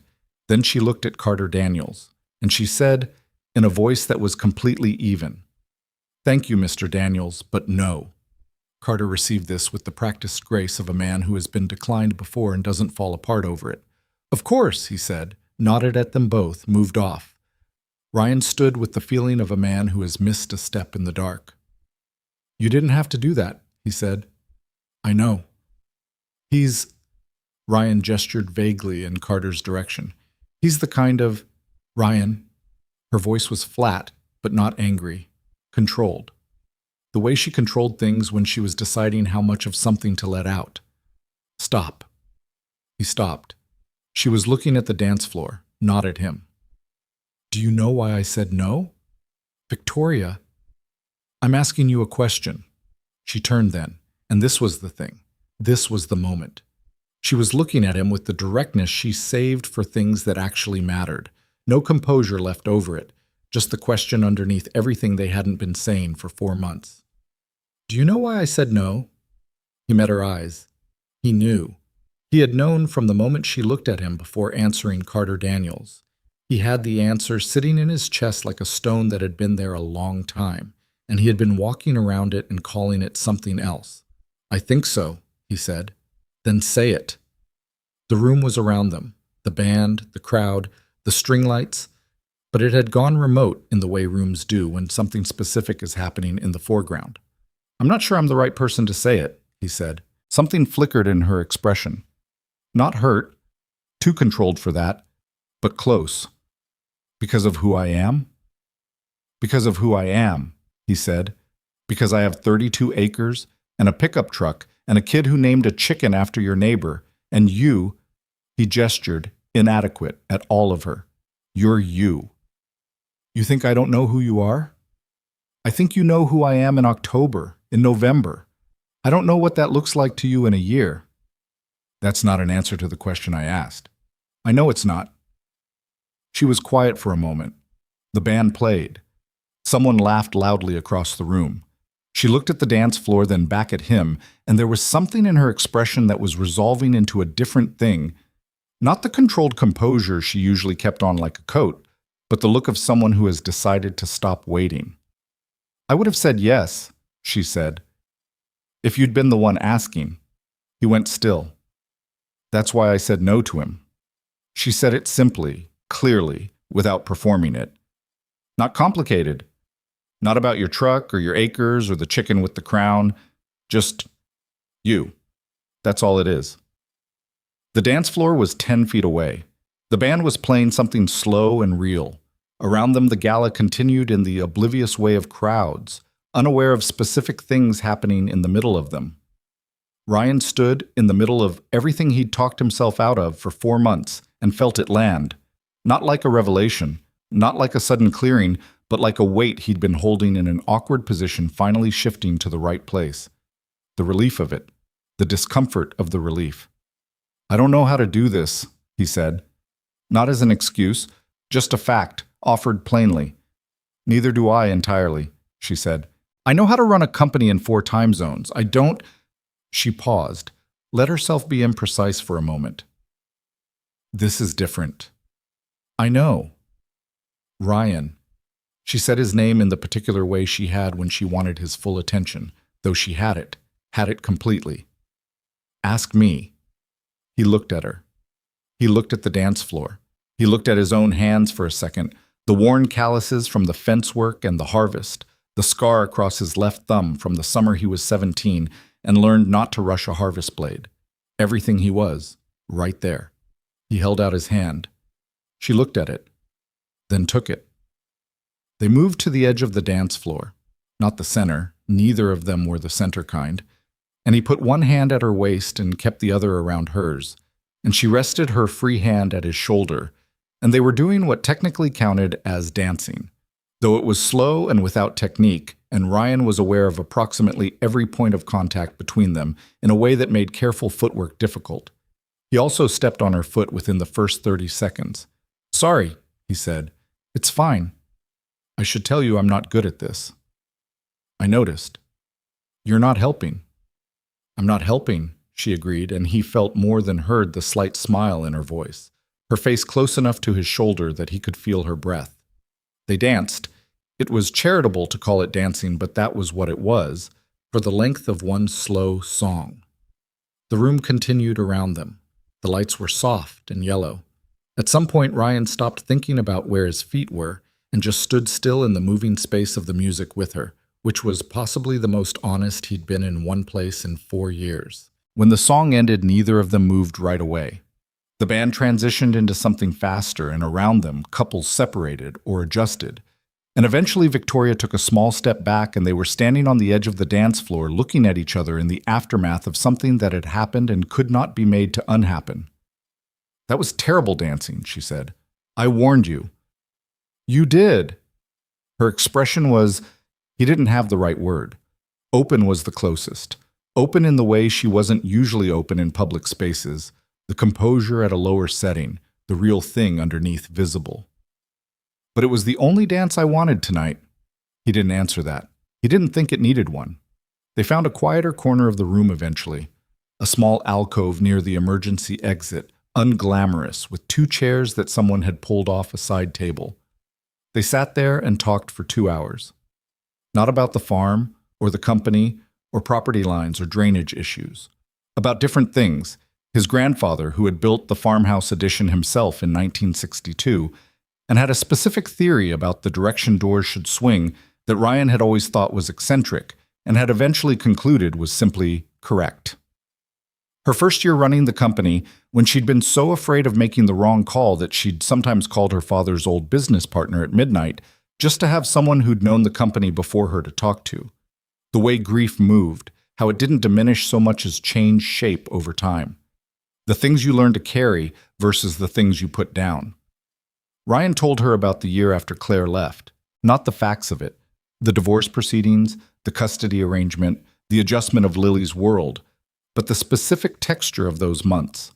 The way he'd wake up at 3 in the morning and lie in the dark and make lists just to have something concrete to hold on to. How Lily had been the only reason the days had a fixed direction. She saved you, Victoria said. She organized me, he said. There's a difference. Is there? He thought about it. Maybe not. She was quiet for a moment. My father died on a Tuesday, she said. Middle of the afternoon, which I always thought was the wrong time for something like that. It should have been later, the middle of the night or something.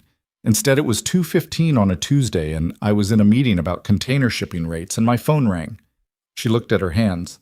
I've finished the meeting. He looked at her. I don't know why, she said. I think I didn't know what to do with it yet, and the meeting was something I knew how to do. She shook her head slightly. I've never told anyone that. You don't have to? I know I don't have to. She looked at him. I'm choosing to. He understood the distinction. He held it carefully. They were the second to last people to leave the gala. The band had stopped, the catering staff were collecting glasses, a county official was making the rounds saying polite goodnights. They stood eventually in the parking lot in the October cold, the Civic Center's exterior lights casting long shadows across the asphalt. I'll follow you out to the road, he said. Route 9 at this hour was quiet but had blind curves. I know the way home, she said. I know you do. She looked at him in the parking lot light, the burgundy dress against the cold dark. Her breath was faintly visible in the air. Ryan. Yeah. Whatever you're about to do with all of this. She gestured between them, slightly, the same inadequate gesture he'd made inside. Don't overthink it this time. He almost said, I don't overthink things. He stopped himself because it was so obviously untrue that saying it would have been embarrassing. I'll try, he said. That's not a high bar. It is for me. She held his gaze for a moment, then she reached out and did something he hadn't expected. Pressed her fingers briefly against the back of his hand, not holding, just contact, a thing that lasted maybe 3 seconds and then was gone. Good night, she said. Good night, he said. He watched her car pull out of the lot and onto Route 9 and disappear around the first curve. Stood in the parking lot for another minute after that. The cold was real now, the kind that got into your collar and stayed. He didn't move right away. He was thinking about what she'd said at the dance floor. I would have said yes, if you'd been the one asking. The simplicity of it, the way she'd said it like it was the most obvious thing in the world, which to her it apparently was, and to him it had arrived like something he hadn't been prepared to catch. He drove home through the dark of rural Tennessee, Route 9 empty and straight, the fields on either side going silver gray under a half moon. He thought about Lily's face at the harvest festival on the bench between them. He thought about the way Victoria's hand had felt in his, imperfect and real, nothing cinematic about the actual experience of two people who don't know how to dance trying to do it in public. He thought about the parking lot and her fingers against the back of his hand, and the 3 seconds that were already more present in his memory than most of the hours of the past year. Carol had Lily well in hand when he got home. They'd apparently watched a movie, and Lily had fallen asleep on the couch, which Carol had let stand rather than move her, which was the right call. Ryan carried Lily to bed for the second time in a week, unlaced her shoes, pulled the quilt. She stirred once, murmured something he couldn't make out, and was still again. He stood in the doorway. She had his eyes, Victoria had said at the farmer's market. He hadn't responded then. He still didn't have the right response. It was true. She had his eyes and her mother's fearlessness and some third thing that was entirely her own. The sureness with which she moved through the world, the way she'd explained soil aeration to a billionaire and fully expected to be taken seriously and had been. He thought about what kind of life she was watching him build, what she was learning about what was possible, what it looked like to keep moving or to stop.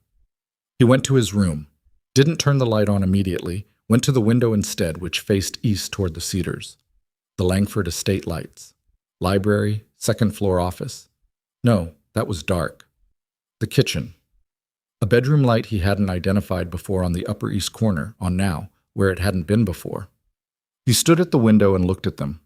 He thought about the fact that she was over there right now, in that big house, having driven home from the same parking lot he'd stood in, and whether she was standing at a window too, or if he was the only one who did this, who looked. He suspected he wasn't the only one. He pressed one hand flat against the cool glass of the window. The night outside was still and cold and full of the particular quiet that October nights in Tennessee had, something both empty and full at once. The lights over the Cedars burned warm and constant the way they always did. The difference was that tonight he knew what it meant. He'd known for a while, maybe. Had known and called it something else, and then known and said nothing, and now it had been said, not by him, but the words existed in the air between them and couldn't be taken back. I would have said yes, if you'd been the one asking. He stayed at the window for a long time. He was not going to overthink this. He was, absolutely, going to overthink this. But somewhere under the overthinking was something that had been true for long enough that it had taken root, and roots were things Ryan Mercer understood better than most. You didn't uproot a thing just because it complicated your plans. You built around it. You learned its shape. He would figure out the rest. He took his hand off the glass and went to bed. Outside, across the Cedars, a light burned in the upper east corner of the Langford estate until well past midnight. He gave himself one day. That was the deal he made with himself driving home from the gala. One day to sit with it, to let the noise in his head settle the way silt settles in water when you stop stirring it. He was not going to make a decision about something this significant while still in the parking lot of the County Civic Center with the taste of bad wine in his mouth and a woman's 3-second touch on the back of his hand still registering like a frequency he hadn't been tuned to in years. One day. He lasted until 10 o'clock the next morning. Not because he'd resolved anything. He hadn't, not cleanly, but because he woke up and fed the chickens and made breakfast and got Lily off to her Saturday morning art class at the community center and came back to a quiet house and stood at the kitchen counter with his coffee and looked out the window at the cedar tree line and understood that the one-day policy had been optimistic at best. The thing he kept coming back to wasn't the dance floor, though that was present. It wasn't the parking lot, though that was present too. It was what she'd said earlier in the evening, in the alcove by the emergency exit, talking about her father. I've never told anyone that. Said simply, without weight, like it was an observation rather than a confession. And then, I know I don't have to. I'm choosing to. He knew what it cost a person to choose that. He'd been choosing the opposite for 4 years. Not lying, not hiding exactly, but managing the distance between what he felt and what he said with the kind of discipline you develop when showing things has burned you. He knew that discipline. He lived inside it. She had set it down. In an alcove with folding chairs and the smell of catering coffee, she had just set it down and looked at him like it was his turn. He rinsed his mug, dried his hands, and went to get his jacket. He was not going to call ahead. Calling ahead gave him time to talk himself out of it, and he had already demonstrated a 4-month talent for talking himself out of things. He was going to walk through the cedar break to the Langford estate's lower gate, which he had used exactly once before when the mason had come, and he was going to knock on the door, and whatever happened after that was going to happen because he was finished managing the distance. He was halfway across his property when he stopped. He stood in the middle of the east field in his jacket, hands in his pockets, and looked at the estate through the bare-limbed cedars. October had stripped most of the leaves now, and the house was more visible than it had been in the summer. Gray stone and tall windows, and the particular solid presence of a building that had been standing for 80 years and planned to keep at it. No trucks today. No activity visible. He thought about what he was going to say. He had no idea what he was going to say. He had feelings the size of furniture that he could not arrange into sentences. He had the memory of her hand in his, and the memory of every fence-line conversation, and the specific way she'd caught Lily and held the hug for 3 counts before setting her down, and the lights, always the lights, through the cedars every night, like something he'd been using to find his direction without admitting that's what he was doing. He thought about what Victoria had said in August. When did you stop expecting things to be easy? And his answer, which he'd given honestly before thinking about it. When my wife left. The truth he'd been living inside for so long it had started to feel like the only available truth. That things were hard. That expecting otherwise was dangerous. That the smart move was to build for endurance rather than hope. He looked at the house. He thought about Lily asking, "Do you like Tori, Daddy?" And the careful, evasive answer he'd given her, and the look on her face that said she'd heard exactly what he hadn't said. He walked through the cedars. The Langford Estate's lower gate was unlocked, as it had been when the mason came. He opened it, closed it behind him, and walked up the stone path that ran along the east side of the formal garden toward the main house. The garden was in its late-season state. The beds cleared, the topiaries covered with their burlap winter wraps, the stone paths swept. It was well maintained in the way of something that had a staff, though he'd rarely seen them. He reached the back terrace. Victoria was there. She was sitting on the stone steps of the terrace with a mug in both hands and a wool blanket across her lap that looked like it had been pulled off the nearest available surface rather than selected. She was wearing old jeans, genuinely old, not the expensive casual kind worn through at one knee, and a heavy sweater, and her hair was loose, and she hadn't heard him coming yet because she was looking out across the lower lawn at the hills beyond. She looked like a person who was thinking about something she hadn't finished yet. Ryan stopped at the edge of the terrace. "You're going to get cold." She startled, not dramatically, just the small physical reorganization of someone pulled from a distance. She looked at him, and her expression did several things in rapid succession that she didn't try to prevent. Surprise, then something warmer, then the careful neutral she usually wore in public, then abandoning the neutral because they were not in public and she had apparently decided after last night to stop managing that particular distance. "Ryan." She looked at the mug in her hands. "How long have you been standing there?" 2 seconds. "I came through the lower gate." "I didn't hear you." "You were somewhere else." She looked at the hills.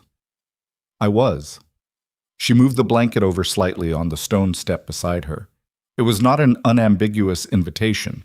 It was a stone step, uncomfortable, in cold October air, but it was an invitation. "Sit down if you want." He sat. The stone was cold through his jeans. Their shoulders were about 6 inches apart, which at this point felt like a smaller distance than it had 4 months ago. "I wasn't going to come over this soon," he said. "How soon were you planning?" "I told myself one day." She looked at her mug. "It's been 16 hours. "Close enough." She almost smiled. Didn't quite. "Why didn't you wait?" "Because I was going to overthink it. You said you'd try not to." "I was wrong about my ability to do that." She was quiet for a moment.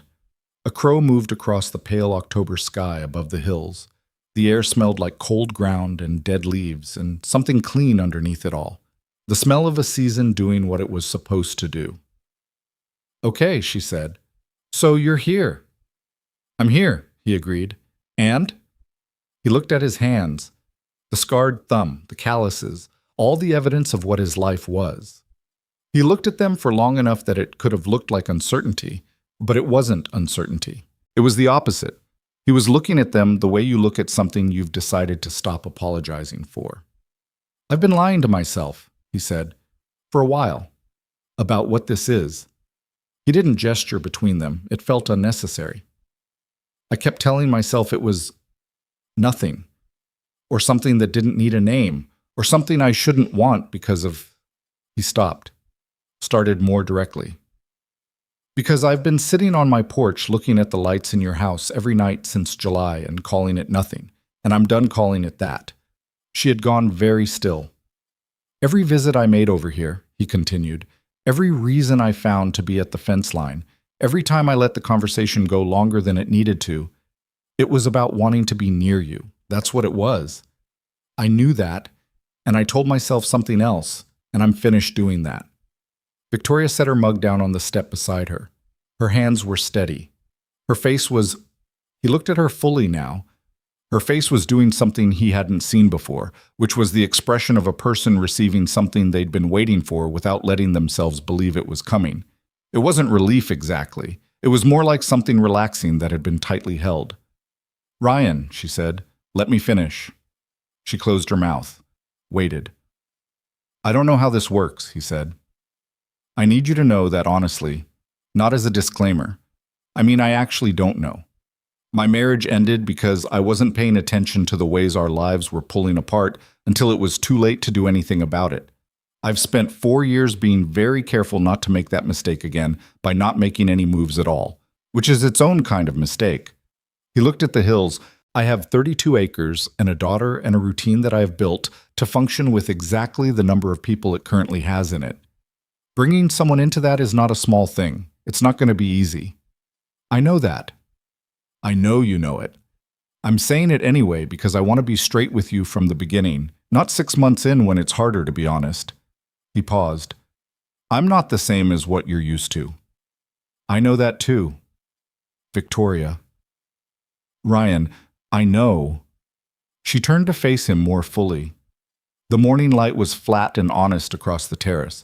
No flattering angles in late October, just things as they were. "I'm not asking you to be anything other than what you are. I don't need you to have a company or a portfolio or be available for black tie events." She paused. "Though you cleaned up considerably better than I expected last night. Not the moment for that. I know, I'm just..." She stopped herself, took a breath, let it out. This was the version of her he'd seen only in specific moments. The version that had no professional veneer left over it. Just the actual person who'd been running a company since she was 24 and was tired and brilliant and lonely in the specific way of people who are very good at appearing not to be. "I'm not good at this either," she said. "I want to say that clearly. I'm very good at a lot of things. Interpersonal, this..." She moved her hand between them, the same inadequate gesture. "I'm not particularly good at it. I've been on 3 dates in the past 2 years, and all of them ended with the other person telling me I seemed distracted, which was accurate." "You were distracted?" "I was working. I'm often working. That's not going to completely change." She looked at him directly. "But I'm here. When I'm here, I'm here.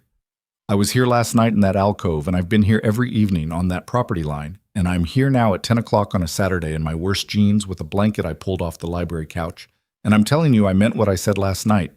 A pause. "That's what I have." He looked at her for a moment. Just looked, the way he'd learned to look at things. The land, the weather coming in, the places where something was true underneath the surface. He was not wrong about her. He'd known that for a while. She was not the smoothed-out version of herself she presented in public spaces. She was more complicated than that, and she knew it, and she was handing it to him without pretending otherwise. "The lights," he said. She looked at him. "Every night, after Lily's in bed..." He said it like he was confessing something, which he was. "I sit on the back porch and I can see the lights of this house through the cedars. I've been watching them." He looked at her steadily. "Not in a strange way, just I started looking for them. At the end of the day, when everything's done, the library, the office, the kitchen, I know which windows are which now." She was very quiet. "The nights the office light's on late, I know you're dealing with something in another time zone. The nights it's just the kitchen, you're probably..." He stopped, shook his head at himself slightly. "It's something I started doing and didn't decide to do. It just happened, and I kept calling it nothing because calling it something meant I had to do something about it, and..." He stopped again. "And you were scared," she said. "Not as a criticism, just naming it." "Yes," he said, plainly, without dressing it up. She reached out and did what she'd done in the parking lot, pressed her hand against his, different this time. Not a 3-second contact, but the actual deliberate thing, her fingers closing around the side of his hand and staying there.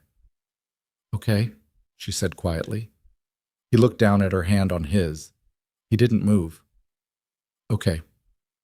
That's enough for now, she said. We don't have to figure out what everything looks like.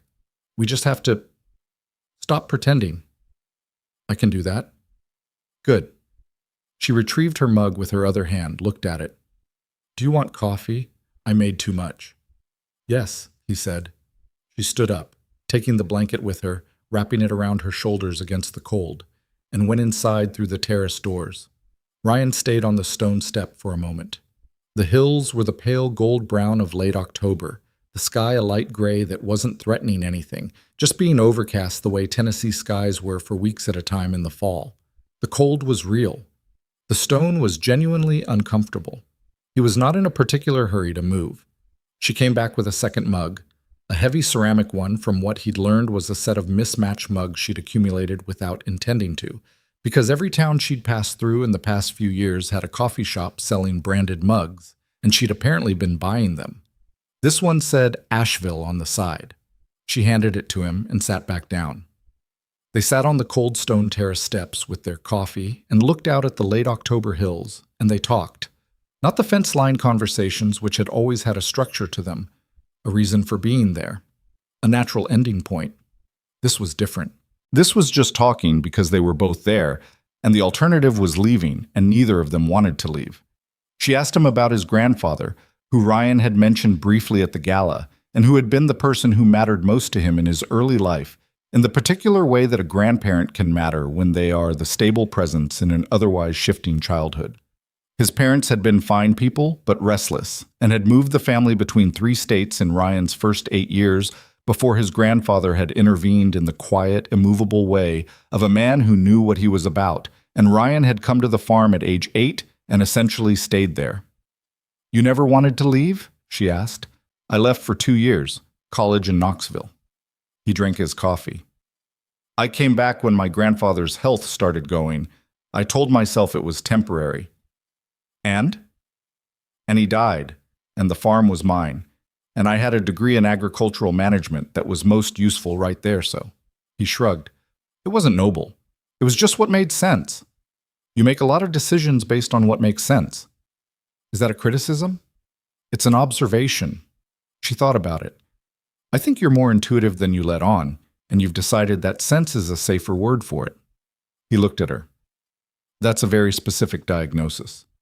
I've been watching you for 4 months. You've been watching me. From the window, she said, without any apparent embarrassment. When you're in the East Field in the mornings, I can see it from the 2nd floor. He thought about this. I thought you were working. I multitask. He almost laughed.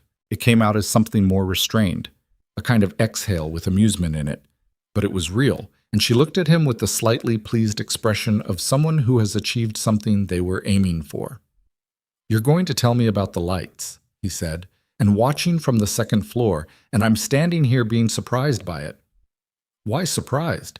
Because I thought, he stopped. I thought I was the one looking. You were the one looking, she said. I was also looking. That's kind of the whole problem. He was quiet for a moment. Then, that's not a problem. No, she agreed. I misspoke. The coffee was warm in his hands. The hills in the middle distance held the last of the October color, rust and amber and the stubborn green of the cedars, and the estate grounds around them were quiet in the late morning way. He thought about what it meant that they'd both been doing the same thing from different sides of the property line, and had somehow managed to spend 4 months not saying so. I should have said something sooner, he said. Which part? Any of it. All of it. He turned the mug in his hands. The night of the gala, when Carter Daniels walked over. I told you to go. You did. That was... He felt the specific embarrassment of recognizing your own foolishness from a close distance. I was trying to be realistic. You were trying to make the decision for me. He accepted that. Yes. For future reference, she said, I am fairly capable of making my own decisions. I know that. Good. I was also... He paused. This part was harder. I was also afraid that you'd go. that it would make more sense for you to go. She looked at him carefully. And then I didn't go, and you still didn't ask. And then you told me you would have said yes, he said, and I still didn't ask. You asked eventually. I made you wait 10 minutes at the edge of a dance floor. 8 minutes, she said. I counted. He looked at her. You counted. It was a long 8 minutes. He exhaled. Victoria, I'm sorry. She was quiet for a moment, and he waited, and then she said, Don't be sorry, just don't do that again. Make you wait? Decide in advance what I'm going to choose. She met his eyes. Give me the actual choice. Whatever you're thinking, whatever you're afraid of, say it. I'd rather deal with the real thing than the managed version. He looked at her for a long moment. There was something in this, the specific request to be met honestly, with the difficult parts included. That was the most intimate thing anyone had asked of him in years, more intimate than the dance or the parking lot or the hand on his. It was the ask of someone who had been given managed versions and found them insufficient. That's going to be harder than it sounds, he said. I know. I've been managing things for a long time. I know that too. A pause. I'm not asking for perfection. I'm asking you to try. He thought of Lily's face when he'd given the careful, evasive answer about liking Tori. The look that said she'd heard what he hadn't said. He thought about his grandfather, who had been the most honest man he'd ever known. Not in the brutal way, but in the quiet way, who said what he meant and meant what he said, and whose word was a fixed thing in an unfixed world. Okay, Ryan said. Then here's the honest thing. She waited. I've been happier since June, he said. Not every day. Not in some constant, dramatic way. But the general shape of the days has been better. Because of you. Because of the fence conversations, and the ruined tomatoes, and the market, and the festival, and the terrible dancing. Because Lily texts you pictures of Gerald, and you text back. He paused. Because I look for the lights, and they're always on. She was looking at him with an expression he hadn't seen on her before. Undefended. That was the word. All the composure she maintained so carefully in every other context. The professional armor, the controlled pleasantness, the specific blankness she used in public spaces to avoid being read. Gone. Just her. Ryan, she said. I should have told you sooner, he said. I'm telling you now. She looked down at her coffee. Back up. The lights are on because I don't like to come back to a dark house, she said. I've been doing it since I moved in. Every room I'm going to pass through gets turned on before I go back to it. A pause. It's a slightly embarrassing habit. It's not embarrassing. It's because the house is very quiet, she said. At night. I don't love quiet the way some people do. I grew up in a house with noise in it. My father was always playing music or having people over or on the phone. And then when he died and the company became mine and I moved into my Chicago apartment, she shook her head slightly. I turned the lights on. He thought about this. Thought about all the nights he'd looked across the cedars and read those lights as her world, as evidence of something large and warm and fully occupied with its own life.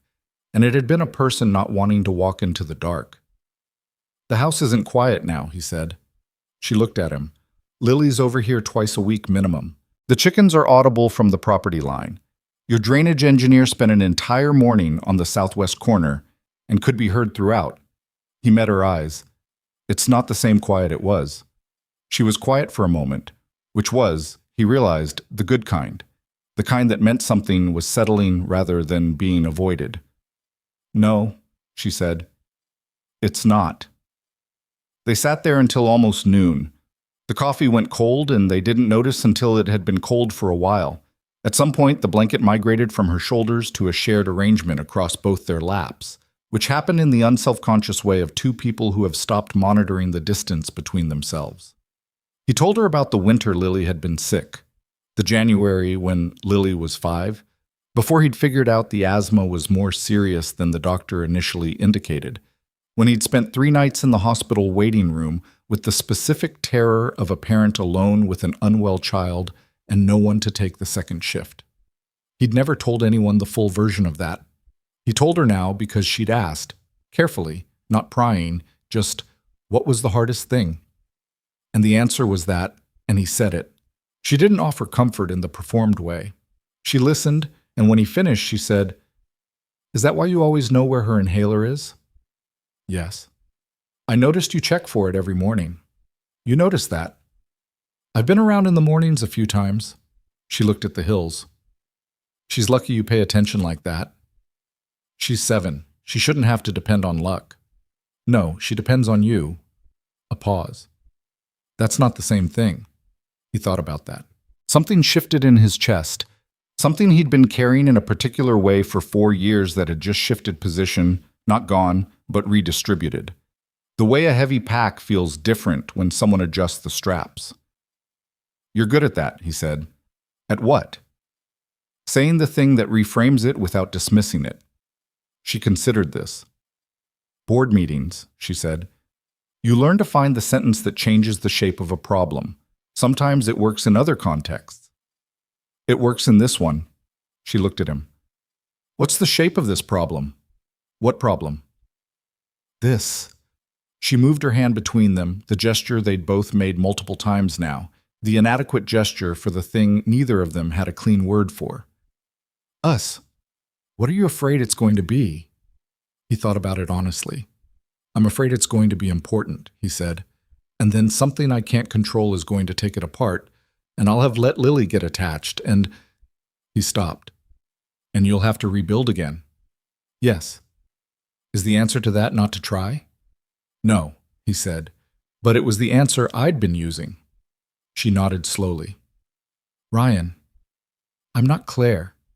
The name landed strangely, not painfully, just precisely. She'd used it deliberately, he understood, not carelessly. She'd used it because it needed to be said directly. "I know," he said. "I'm also not someone who does things halfway," she said. "When I commit to something, She paused. "I finished that meeting the day my father died. I know that sounds like I'm telling you something bad about myself, but what I mean is that when I take something seriously, I take it seriously all the way. I don't know how to do it the other way." He looked at her. "I know. Do you?" "I've watched you learn to use a trowel," he said. "You practiced root systems like you were studying for an exam. You listened to a 70-year-old beekeeper for 40 minutes. A pause. "I know." She looked away briefly, the expression of someone caught being seen in a way they hadn't entirely prepared for. Then she looked back. "Okay," she said. "Okay," he said. They were quiet together for a while, the comfortable quiet, the kind that had weight and texture rather than absence. Below the terrace, the lower lawn went down toward the stone wall, and beyond it, his property, the east field visible through the cedars, the barn roof in the middle distance, the farmhouse behind it. 2 properties, 1 old boundary. All the ways the line between them had been gradually, incrementally negotiated since June. "I want to do this right," he said eventually, "whatever right looks like." "It probably doesn't look like anything recognizable at first," she said, "given what we both are. A single father with a farm and a woman who runs a logistics company from a historic estate in rural Tennessee. When you say it like that, it's absurd," he said. "It's extremely absurd," she agreed. "And yet here we are." She looked at him. The same 3 words from the fence line in August, come back around. Something in her expression softened. "And yet here we are," she said. He put his cold coffee down on the stone step. He was going to do the thing he'd been not doing for 4 months, and he was going to do it without the 8-minute wait this time.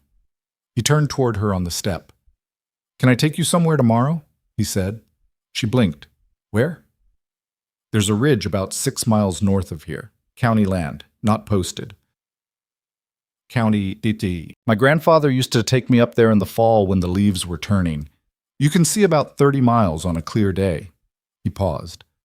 "It's not impressive by your standards, probably, but it's—" He thought about how to say it. "It's the place I go when I need to remember the scale of things." She looked at him for a moment. "Just us?" "Lily's got a birthday party to go to. Carol can sit." "Good boots required?" The ones you wore to the festival would work. She thought about it for approximately 3 seconds. What time? 9. I'll be at your gate at 9, she said. He nodded, stood up. The stone had done real damage to his jeans at the knees, cold and damp, and the particular kind of uncomfortable you only notice fully when you stand up. She looked up at him from the step.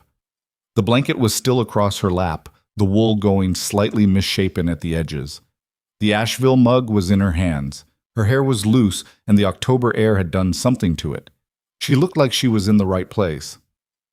"Ryan," she said, when he'd taken a step toward the terrace edge. He turned.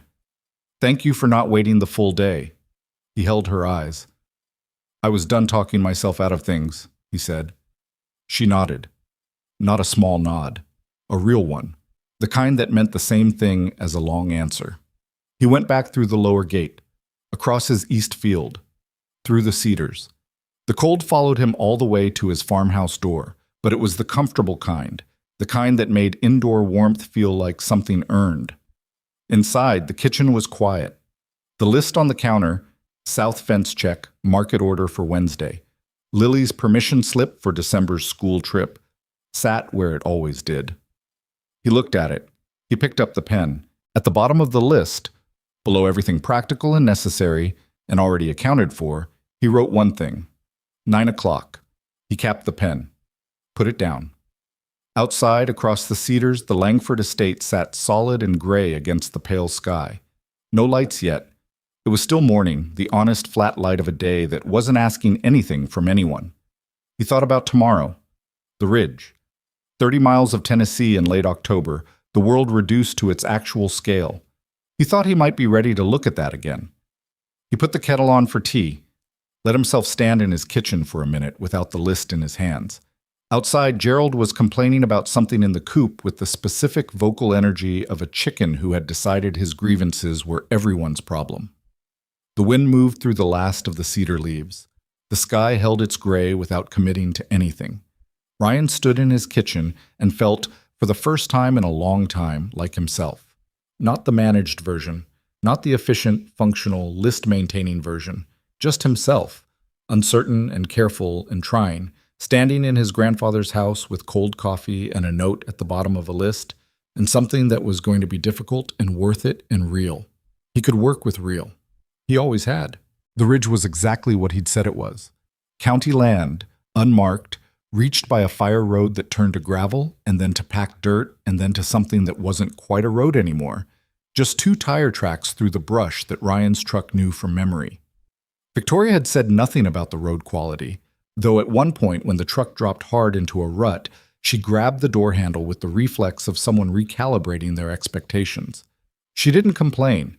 He'd noticed she didn't complain about physical discomforts, cold stone steps, garden dirt, bad roads, only about things that involved other people failing to do what they said they would. He filed that away as something true about her. They hiked the last quarter mile on foot, through the bare-limbed hardwoods that opened gradually as they climbed, the sky getting bigger, and then they were on the ridge, and the world opened up the way it did up there. 30 miles of Tennessee in every direction, the hills going layer after layer into the distance, blue and gray, and the last amber of late October. The farms and small towns tucked into the valleys below, looking from up here like something that had always been exactly where it was and always would be. Victoria stood at the edge of the ridge and looked at it for a long time without saying anything. Ryan stood a few feet back and watched her look at it. He'd brought people up here twice before. His grandfather had brought him, and he'd brought Claire once in the first year of their marriage, and Claire had said it was pretty and wanted to go back to town for lunch. He'd stopped bringing people after that. "My father would have loved this," Victoria said finally. "Tell me about him." She looked at the hills for a moment. Then she sat down on a flat rock at the ridge's edge. Not carefully, not looking for the cleanest spot, just sat. And he sat beside her and she talked about her father for a while.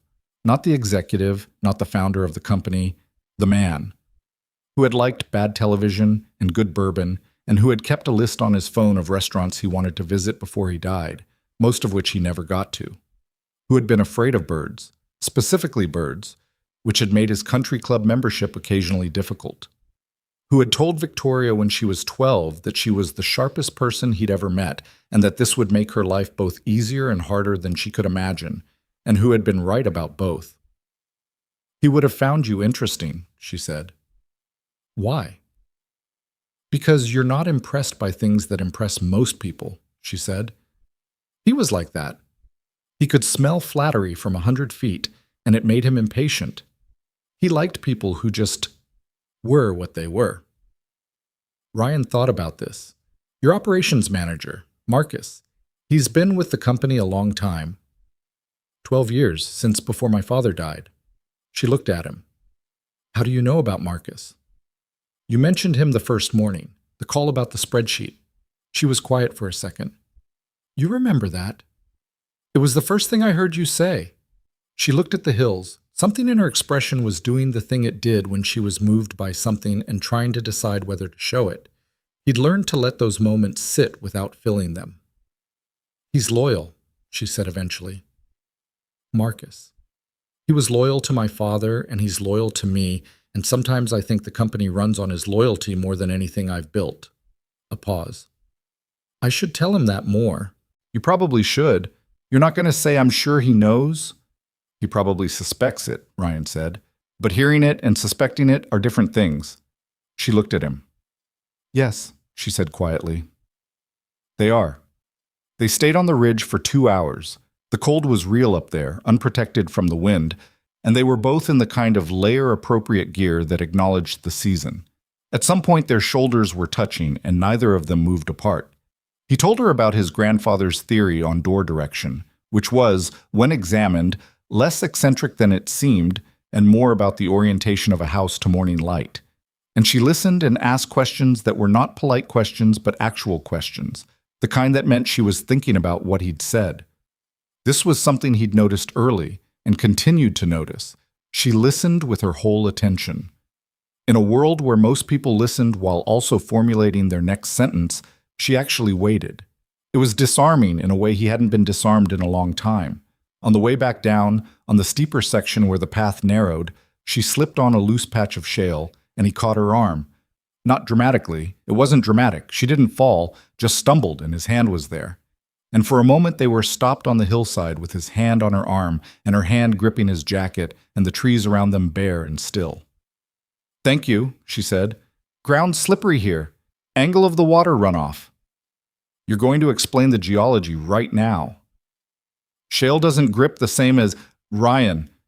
"Sorry." She didn't let go of his jacket right away. He didn't move his hand from her arm. They stood on the path for a moment that was longer than the situation technically required, and then they continued down, and he kept his hand where it was the rest of the way to the truck. She didn't say anything about that. Neither did he. There was an understanding developing between them that not everything needed to be spoken to be real. Some things were just true, and you moved around them the way you moved around furniture that had always been there. November arrived with the particular efficiency of a month that has no patience for the drama of what came before it. It got cold quickly. The last leaves came down in a week of wind and gray sky, and the farm settled into its winter rhythm. Less in the fields, more in the barn, the slow accounting work of the off-season that Ryan actually didn't mind. He was good at winter. He was good at the kind of work that required patience and didn't produce visible results right away. His relationship with Victoria, and he was using that word now, inside his own head without the qualifier of whatever this is, had a texture in November that was different from October's careful beginnings. It had become in the way of things that are allowed to develop without being constantly examined, something that fit into the days naturally. Not seamlessly. Nothing real was seamless, but the way a new tool fits your hand after you've used it enough times. The awkwardness of the fit was still there sometimes, but underneath it was the shape of something real. She came to the farm on Tuesday evenings for dinner. This had started without being formally proposed. She'd been at the fence line one afternoon, and Ryan had said, "I'm making chili, there's enough." And she'd said, "I'll be there at 6. And then the following Tuesday she'd shown up at 6 without being invited again. And he'd had food on the stove, and it had become Tuesday evenings. Simple as that. Lily received this development with the complete absence of surprise that told Ryan she had been expecting it longer than he had. She had opinions about seating arrangements. Victoria should sit across from Ryan, not beside him, because that was the better conversation position, a theory Lily had developed from watching her teacher run classroom discussions, and about menu input, specifically that Victoria should be allowed to request things because she was a guest, which Ryan pointed out she was no longer technically since she came every week. And Lily had said she's always a guest, Daddy. It's polite with the finality of someone who has closed a subject. Victoria brought things. Not every week, not in the way of someone performing generosity, but occasionally and specifically. A bottle of something good she'd had shipped from a vineyard she liked. A sourdough loaf from a bakery in Nashville she'd stopped at on a work trip. Once a small jar of the sourwood honey from Dale's booth that she'd apparently ordered directly from him because she'd run out. Dale had included a handwritten note that Ryan found out about only when Lily read it aloud at the table. For Ryan's friend, best batch of the year. Victoria had looked at her coffee when this was read. He called you my friend, Ryan said. Dale is perceptive, she said. Dale is 81 and has been keeping bees since before indoor plumbing was reliable in this county. Which makes him perceptive. Bees require patience and attention. People who work with bees for 60 years develop a facility for reading things accurately. She looked at him across the table. He likes you very much, by the way. He told me when I called to order. Ryan hadn't known this. He'd known Dale his whole life, and Dale had never said it to him. He told you. We talked for 40 minutes. A pause. He had some thoughts about you specifically that I found instructive. I don't want to know. He said you're the kind of man who'd give you the shirt off his back and then be embarrassed you needed it, she said. He said he'd watched you grow up and you'd become someone your grandfather would recognize. The table was quiet for a moment. Even Lily, who was not known for voluntary silence, had stopped eating. That's... Ryan stopped. Yeah, Victoria said, simply. He looked down at his bowl.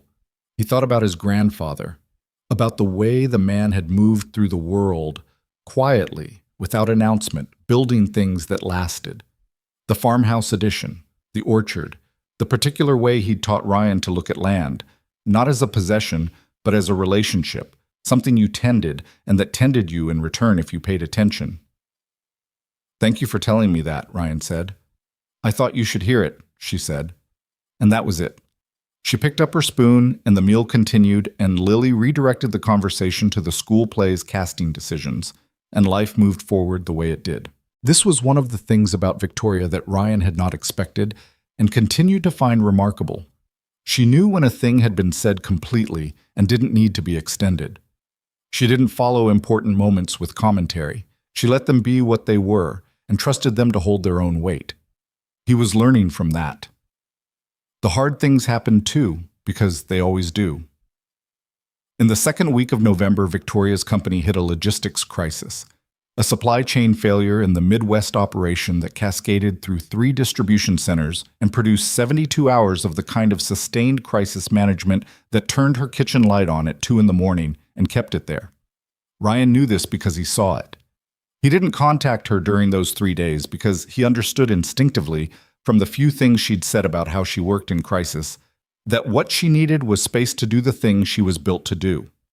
When she reappeared at the fence line on the 4th day, she looked like someone who had been awake for most of 72 hours.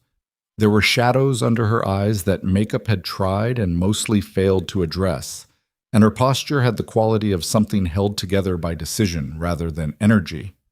Bad week, he said. Operational failure in Indianapolis. 13 trucks rerouted, 2 warehouses temporarily offline, a client threatening to pull a contract worth...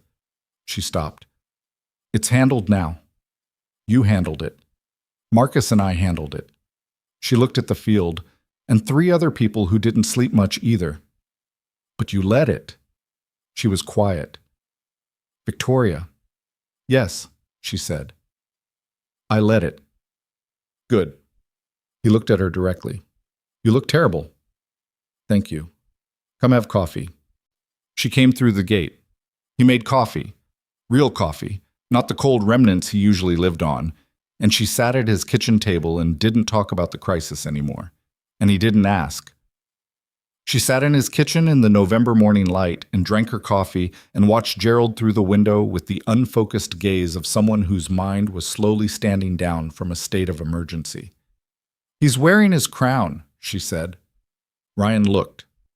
Lily had put a small paper crown on Gerald that morning as part of a project Ryan had not been fully briefed on. Gerald was walking around the yard wearing it with the dignity of a chicken who found his circumstances self-evidently correct. "She does that on Fridays," Ryan said. "She says the week deserves a ceremony." Victoria looked at him. "Where did she come up with that?" "I have no idea. She comes up with things." She looked back at Gerald in his paper crown, walking the yard. Something in her face let go, yet. Not the professional composure that was already down, but something deeper, some last layer of the crisis weight. She laughed. Not politely, not with any reservation, just laughed, quiet and real. The laugh that he'd first heard at the Harvest Festival on the bench and had thought about since. "She's going to be extraordinary," Victoria said. "She already is," he said. Same as he'd said before. He meant it the same way. Victoria looked at him across the table. "I know I disappeared for 3 days. You were working. I know you saw the lights." He had, all hours. "I figured you'd surface when it was done. Some people would have been upset. Were you upset when I didn't respond to Lily's chicken pictures for 2 days during the corn harvest?" She thought about it. "No, I assumed you were busy." "Right." She was quiet for a moment. "This is strange," she said. "What is?" "How—" She looked for the word. "Uncomplicated this feels compared to how I expected it to feel." He turned his mug in his hands. "You expected complicated." "I've had complicated. I'm used to managing it." She looked at the window. "This doesn't feel like managing." "Good," he said.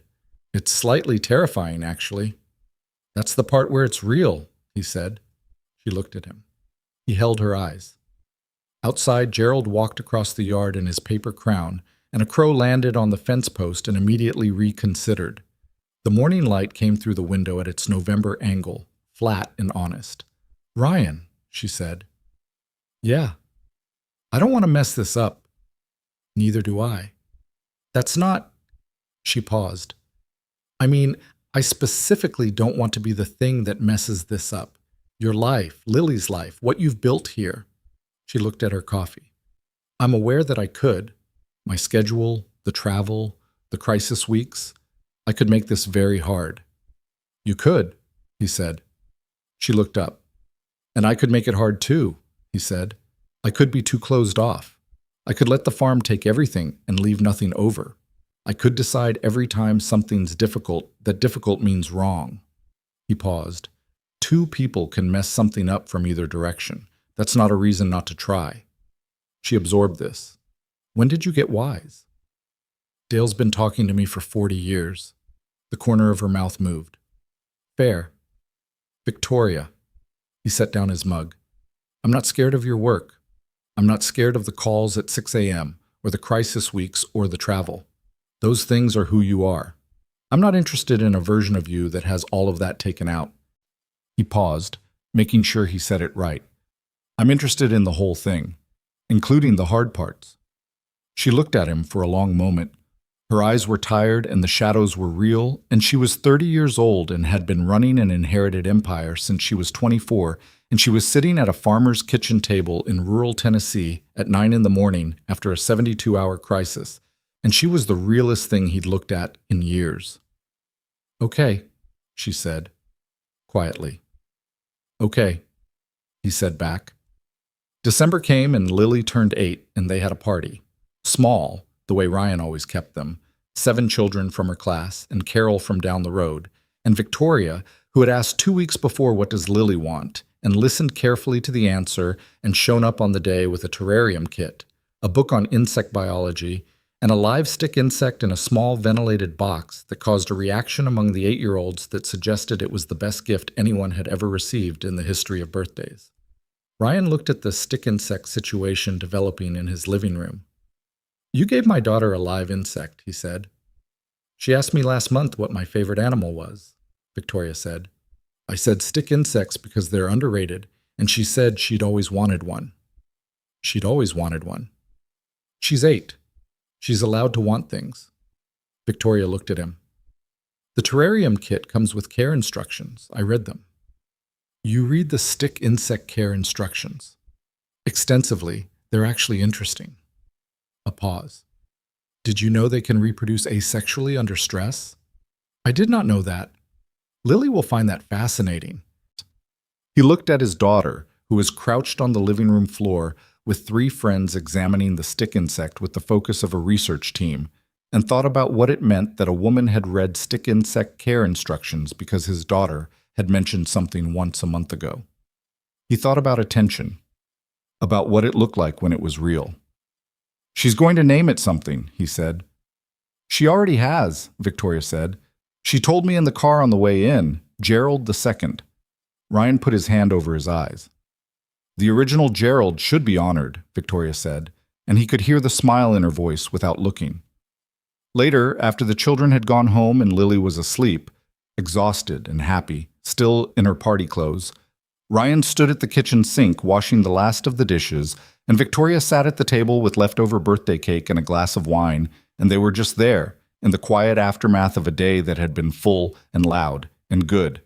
And the rightness of it was not dramatic. It was just right. The way a door closes properly when the frame is true. You feel it more in the absence of friction than in any particular sound. This was a good day, Victoria said. It was, he agreed. She was so happy. She's usually happy. He dried his hands. You made it better. Victoria looked at her cake. I like being here, she said. I want you to know that. Not just for the fence conversations or the dinners. I like being part of this.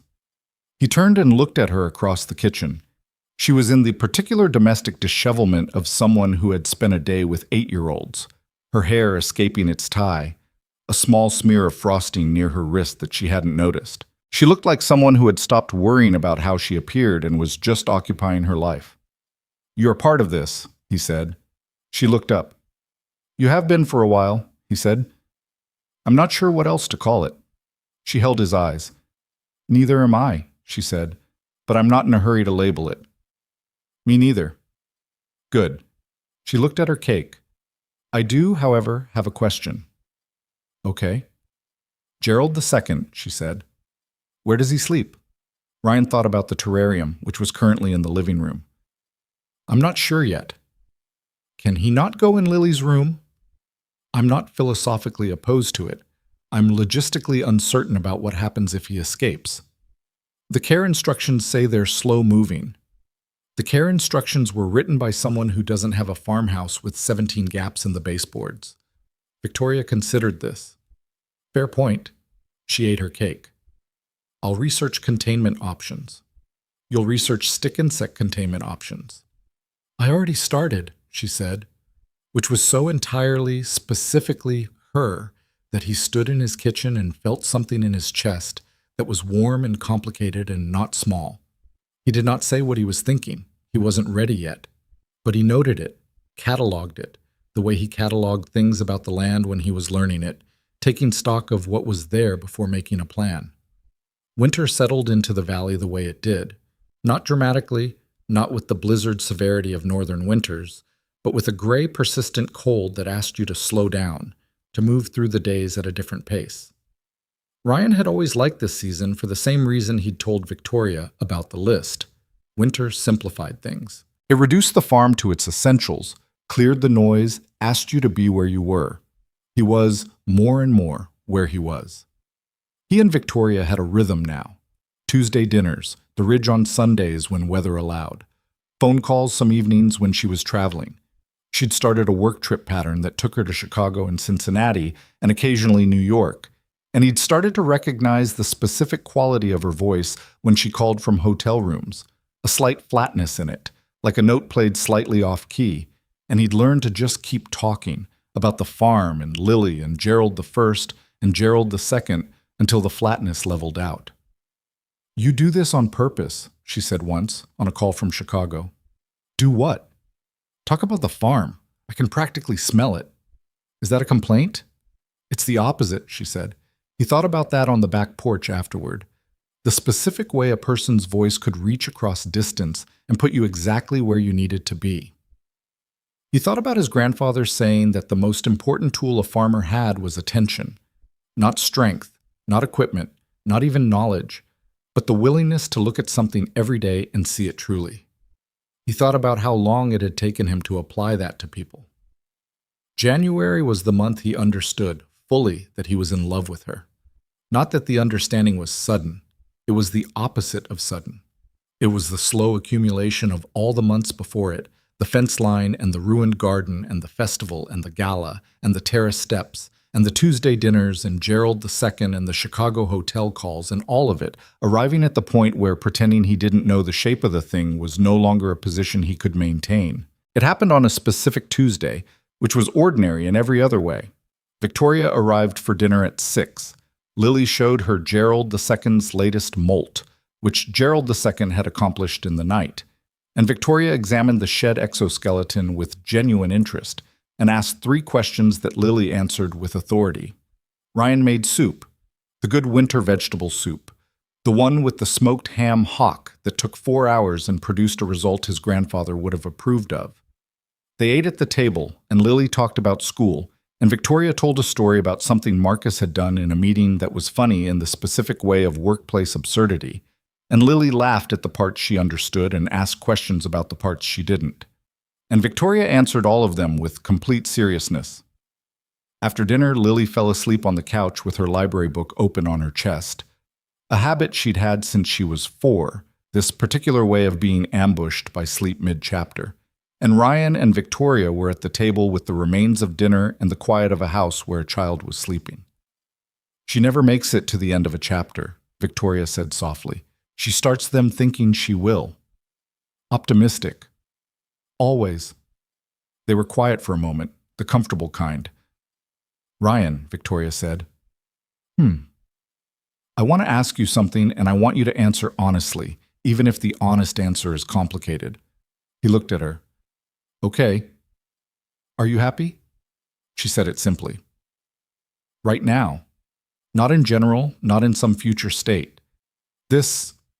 What we're doing, are you happy? He sat with the question for a moment, not performing thought, actually thinking. He thought about the mornings, which still started at 4:45 and still carried the list, but had a different quality now. The day had something in it beyond the tasks, a direction he moved toward rather than just a set of things to accomplish. He thought about Lily, who had started setting 3 places for Tuesday dinners without being asked. He thought about the lights through the cedars, which he still looked for and now knew differently, not as the evidence of a world he was outside of, but as something familiar, something that was, in some way he hadn't formalized and didn't need to, his to look for. Yes, he said. She nodded, not with relief exactly, with something more settled. Me too, she said. I wanted to say that out loud. I don't do that enough. Say things out loud when they're good. I wait until they're complicated to talk about them. Most people do. I'm trying not to. She looked at the table. So, I'm happy. It's good. I wanted to name it. He looked at her across the table. The kitchen light was the warm, domestic kind. The lamp over the table his grandmother had chosen in 1974, and that still worked and always would because it was simply made. Victoria in that light. The sleeping weight of Lily on the couch. Gerald. I audible from the yard even in January, registering his usual complaints about the cold. I love you, Ryan said. It came out the way honest things do when you stop managing them, plainly, without architecture around it, just the true thing in its actual shape. Victoria looked at him. She hadn't expected it in this moment. He could see that, the slight adjustment, the breath she took. I know it's early to say that, he said. I'm saying it anyway because you just said you wanted to name things when they're good. She looked at him for a long moment. Her eyes were doing the thing they did when she was moved and not performing the opposite. It's not early, she said. It's exactly the right time. Okay. And Ryan. Yeah. I love you too. She said it the same way he had, plainly, like a thing that had always been there and had simply been named. I've been figuring out how to say it for about 6 weeks. 6 weeks? I was overthinking it. He looked at her. You said I was the one who overthought things. You are. I also do. We can both do it. She reached across the table and put her hand over his, the way she'd done on the terrace steps in October. Except it wasn't a question this time. It was just true. It doesn't have to be a competition. He turned his hand under hers, held it. They sat in the kitchen with Lily sleeping on the couch and Gerald complaining about the cold outside, and the lamp his grandmother had chosen still doing its job overhead, and the thing that had begun with a woman in the wrong shoes standing at a fence line and a man pretending not to notice was real now, and named, and in the room. It didn't fix everything. He knew that. He was a 32-year-old single father with a farm and a list and a chicken with a paper crown. And she was a 30-year-old CEO who ran a logistics empire from a historic estate and sometimes couldn't sleep without lights on in every room. And neither of them had come to this easy or arrived at it cleanly. They were both carrying things, the way people do, the things you put down and the things you learn to carry and the things you thought you'd put down that you're still carrying without knowing it. But he had learned over the long months of this year that carrying was different when someone else knew the weight. Not took it from you. You couldn't hand that off, and you shouldn't try. But knew it, saw it, said, I see what you're holding, and didn't look away. He had been seen. He had, slowly and imperfectly, learned to see back. By February, which arrived with the particular relentlessness of a month nobody likes, Victoria had begun leaving things at the farmhouse in the gradual way of someone who has stopped thinking of a place as separate from themselves. A book on the nightstand she'd been reading, a second coffee mug, the Asheville one, that had migrated from the estate and taken up residence in Ryan's cabinet without negotiation, a pair of boots by the back door. Ryan noticed these things and did not mention them. He just made room. March brought the first planning conversations about the spring planting, and Victoria, unprompted one Tuesday evening, had asked if she could have a section of the vegetable garden, not as a gift, not as a project she was borrowing, as hers. You want your own plot, Ryan said, just a small section, herbs and some tomatoes. She looked at him. I've been practicing. I know, you sent me pictures of your basil. The basil was excellent. The basil was adequate, he said. For basil, adequate is fine. So, she looked at the east garden. A small section. I'll put it next to the rosemary bed, he said. Better drainage and it gets morning sun.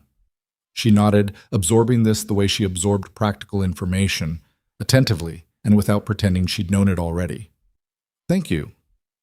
You're going to have to deal with the zucchini surplus, he said. That's the price of the plot. I've been reading about zucchini surplus management. That's not a real field. I have a spreadsheet. Of course she did. He looked at her with the helpless recognition of a man who has understood that the person he loves is always going to be more organized than him about anything she decides to take seriously, and that this is not a problem. The proposal happened in late April, which Ryan had not planned in any architectural sense. He was not a man who planned things dramatically. He'd thought about it over the winter, not obsessively, but the way you think about a field you're going to plant, understanding the shape of it before you put anything in the ground. He'd thought about timing, he'd thought about what it meant for Lily, and talked to Lily directly about it, which was a conversation he'd approached with some uncertainty and which Lily had received by saying, obviously, Daddy, with the expression of someone who had been waiting for him to get there. Obviously? He'd said. She's already here all the time, Lily said, and she cried at my birthday. She said this not with the cruelty of a child exposing a weakness, but with the specificity of a child who had cataloged evidence and reached a logical conclusion. She loves us. She cried at your birthday? When I blew out the candles, just a little. She thought I didn't see. Lily looked at him. I saw. He thought about that for a while. It happened on a Wednesday afternoon in April. Not Tuesday, not a special occasion, just an ordinary Wednesday, which felt right. Victoria was in the herb garden he'd marked out for her, actually in it, kneeling in the soil with her sleeves rolled and her hair tied back with a piece of twine she'd apparently found somewhere, pressing seeds into the prepared row with the focused concentration she brought to things she'd decided to do correctly. She was narrating something under her breath. Not to him, he realized, to the seeds, the particular one-sided conversation of a person doing patient work alone. He stood at the edge of the garden. He'd had a ring since February. He'd driven to Knoxville on a Wednesday when Lily was at school and spent an uncomfortable hour in a jewelry store being helped by a young woman who had tried to show him 17 things and to whom he'd eventually said something simple, something that doesn't look like it's trying too hard. And she'd understood and brought him something that was exactly right. A single stone, clean setting, no performance. It had been in his jacket pocket for 6 weeks. "You're narrating to the seeds," he said. She looked up. "It helps them." "There's no scientific basis for that." "My basil was excellent."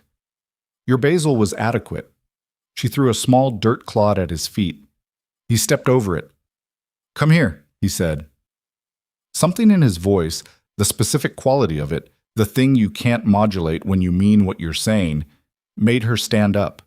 She brushed her hands on her jeans the way she'd learned to do over the months of garden work, and came to where he was standing at the garden's edge. He looked at her. Dirt on her hands, twine in her hair, completely imperfect, completely real. He thought about the woman in the wrong shoes at the fence line. He thought about the lights through the cedars. He thought about every distance they'd covered between then and here. He put his hand in his jacket pocket.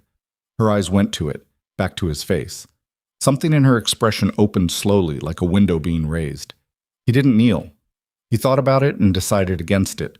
That wasn't who he was, the performance of the thing, and it wasn't what she needed. He just stood in front of her in the April light with the ring in his hand. "I've been doing this badly since July," he said. "Every time I should have said something, I said something else. I waited too long and overthought it and made you stand at the edge of a dance floor for 8 minutes. He paused. "I'm not doing that this time." She was very still.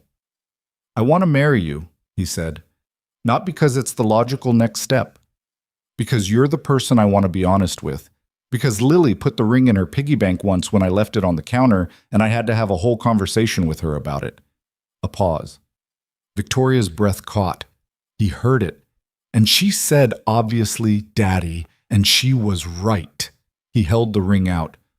"I love you. Marry me." She looked at the ring. She looked at him. Her eyes were doing the thing. The thing he'd seen at her birthday party, apparently, though he hadn't been there to see it then. The thing Lily had seen. "Yes," she said, not dramatically. Just yes, the cleanest word, the one that didn't need anything around it. He put the ring on her hand. She looked at it for a moment, then she looked at him. 8 minutes, she said. "I know. You could have been doing this since October." "I know. I'm not going to let you forget that." "I know," he said. "That's fair." She put her hands on either side of his face, still slightly dirty, he noted, from the garden, and kissed him in the April afternoon with the seeds in the ground, and Gerald audible somewhere across the yard, and the cedars at the edge of the property standing green and steady the way they always had.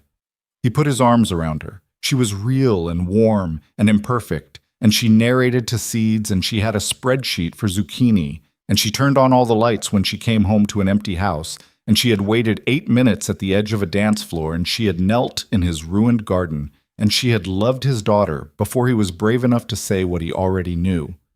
This was not a perfect thing. It would have hard weeks and logistical complications, and there would be Tuesday evenings where someone was too tired, and work crises, and mornings where the list was too long, and moments where the distance between two very different lives made itself felt. He knew this going in. He was not naive about love. He had earned his understanding of it the hard way, through what it could do when it failed. But he had also earned his understanding of what it meant when it was real. When two people saw each other truly, not the managed version, not the polished surface, not the person they needed you to be, but the actual person, the one who carries things and makes mistakes and says what they mean when they finally stop being afraid. He had been seen. He had learned to see back. That was enough. That was more than enough. That was everything. In the distance, across the cedar line, the Langford estate stood in the April light.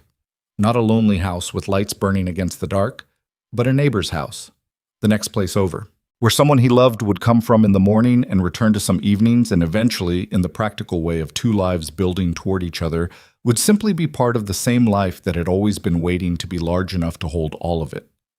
Gerald made his displeasure known about something across the yard. Spring was loud with birds. Ryan Mercer stood in his garden with his future wife's hand in his, and the ring on her finger, and the seeds in the ground, and every ordinary, extraordinary day ahead of them, and thought, this is what I was building toward all along. He just hadn't known it yet. Now he did.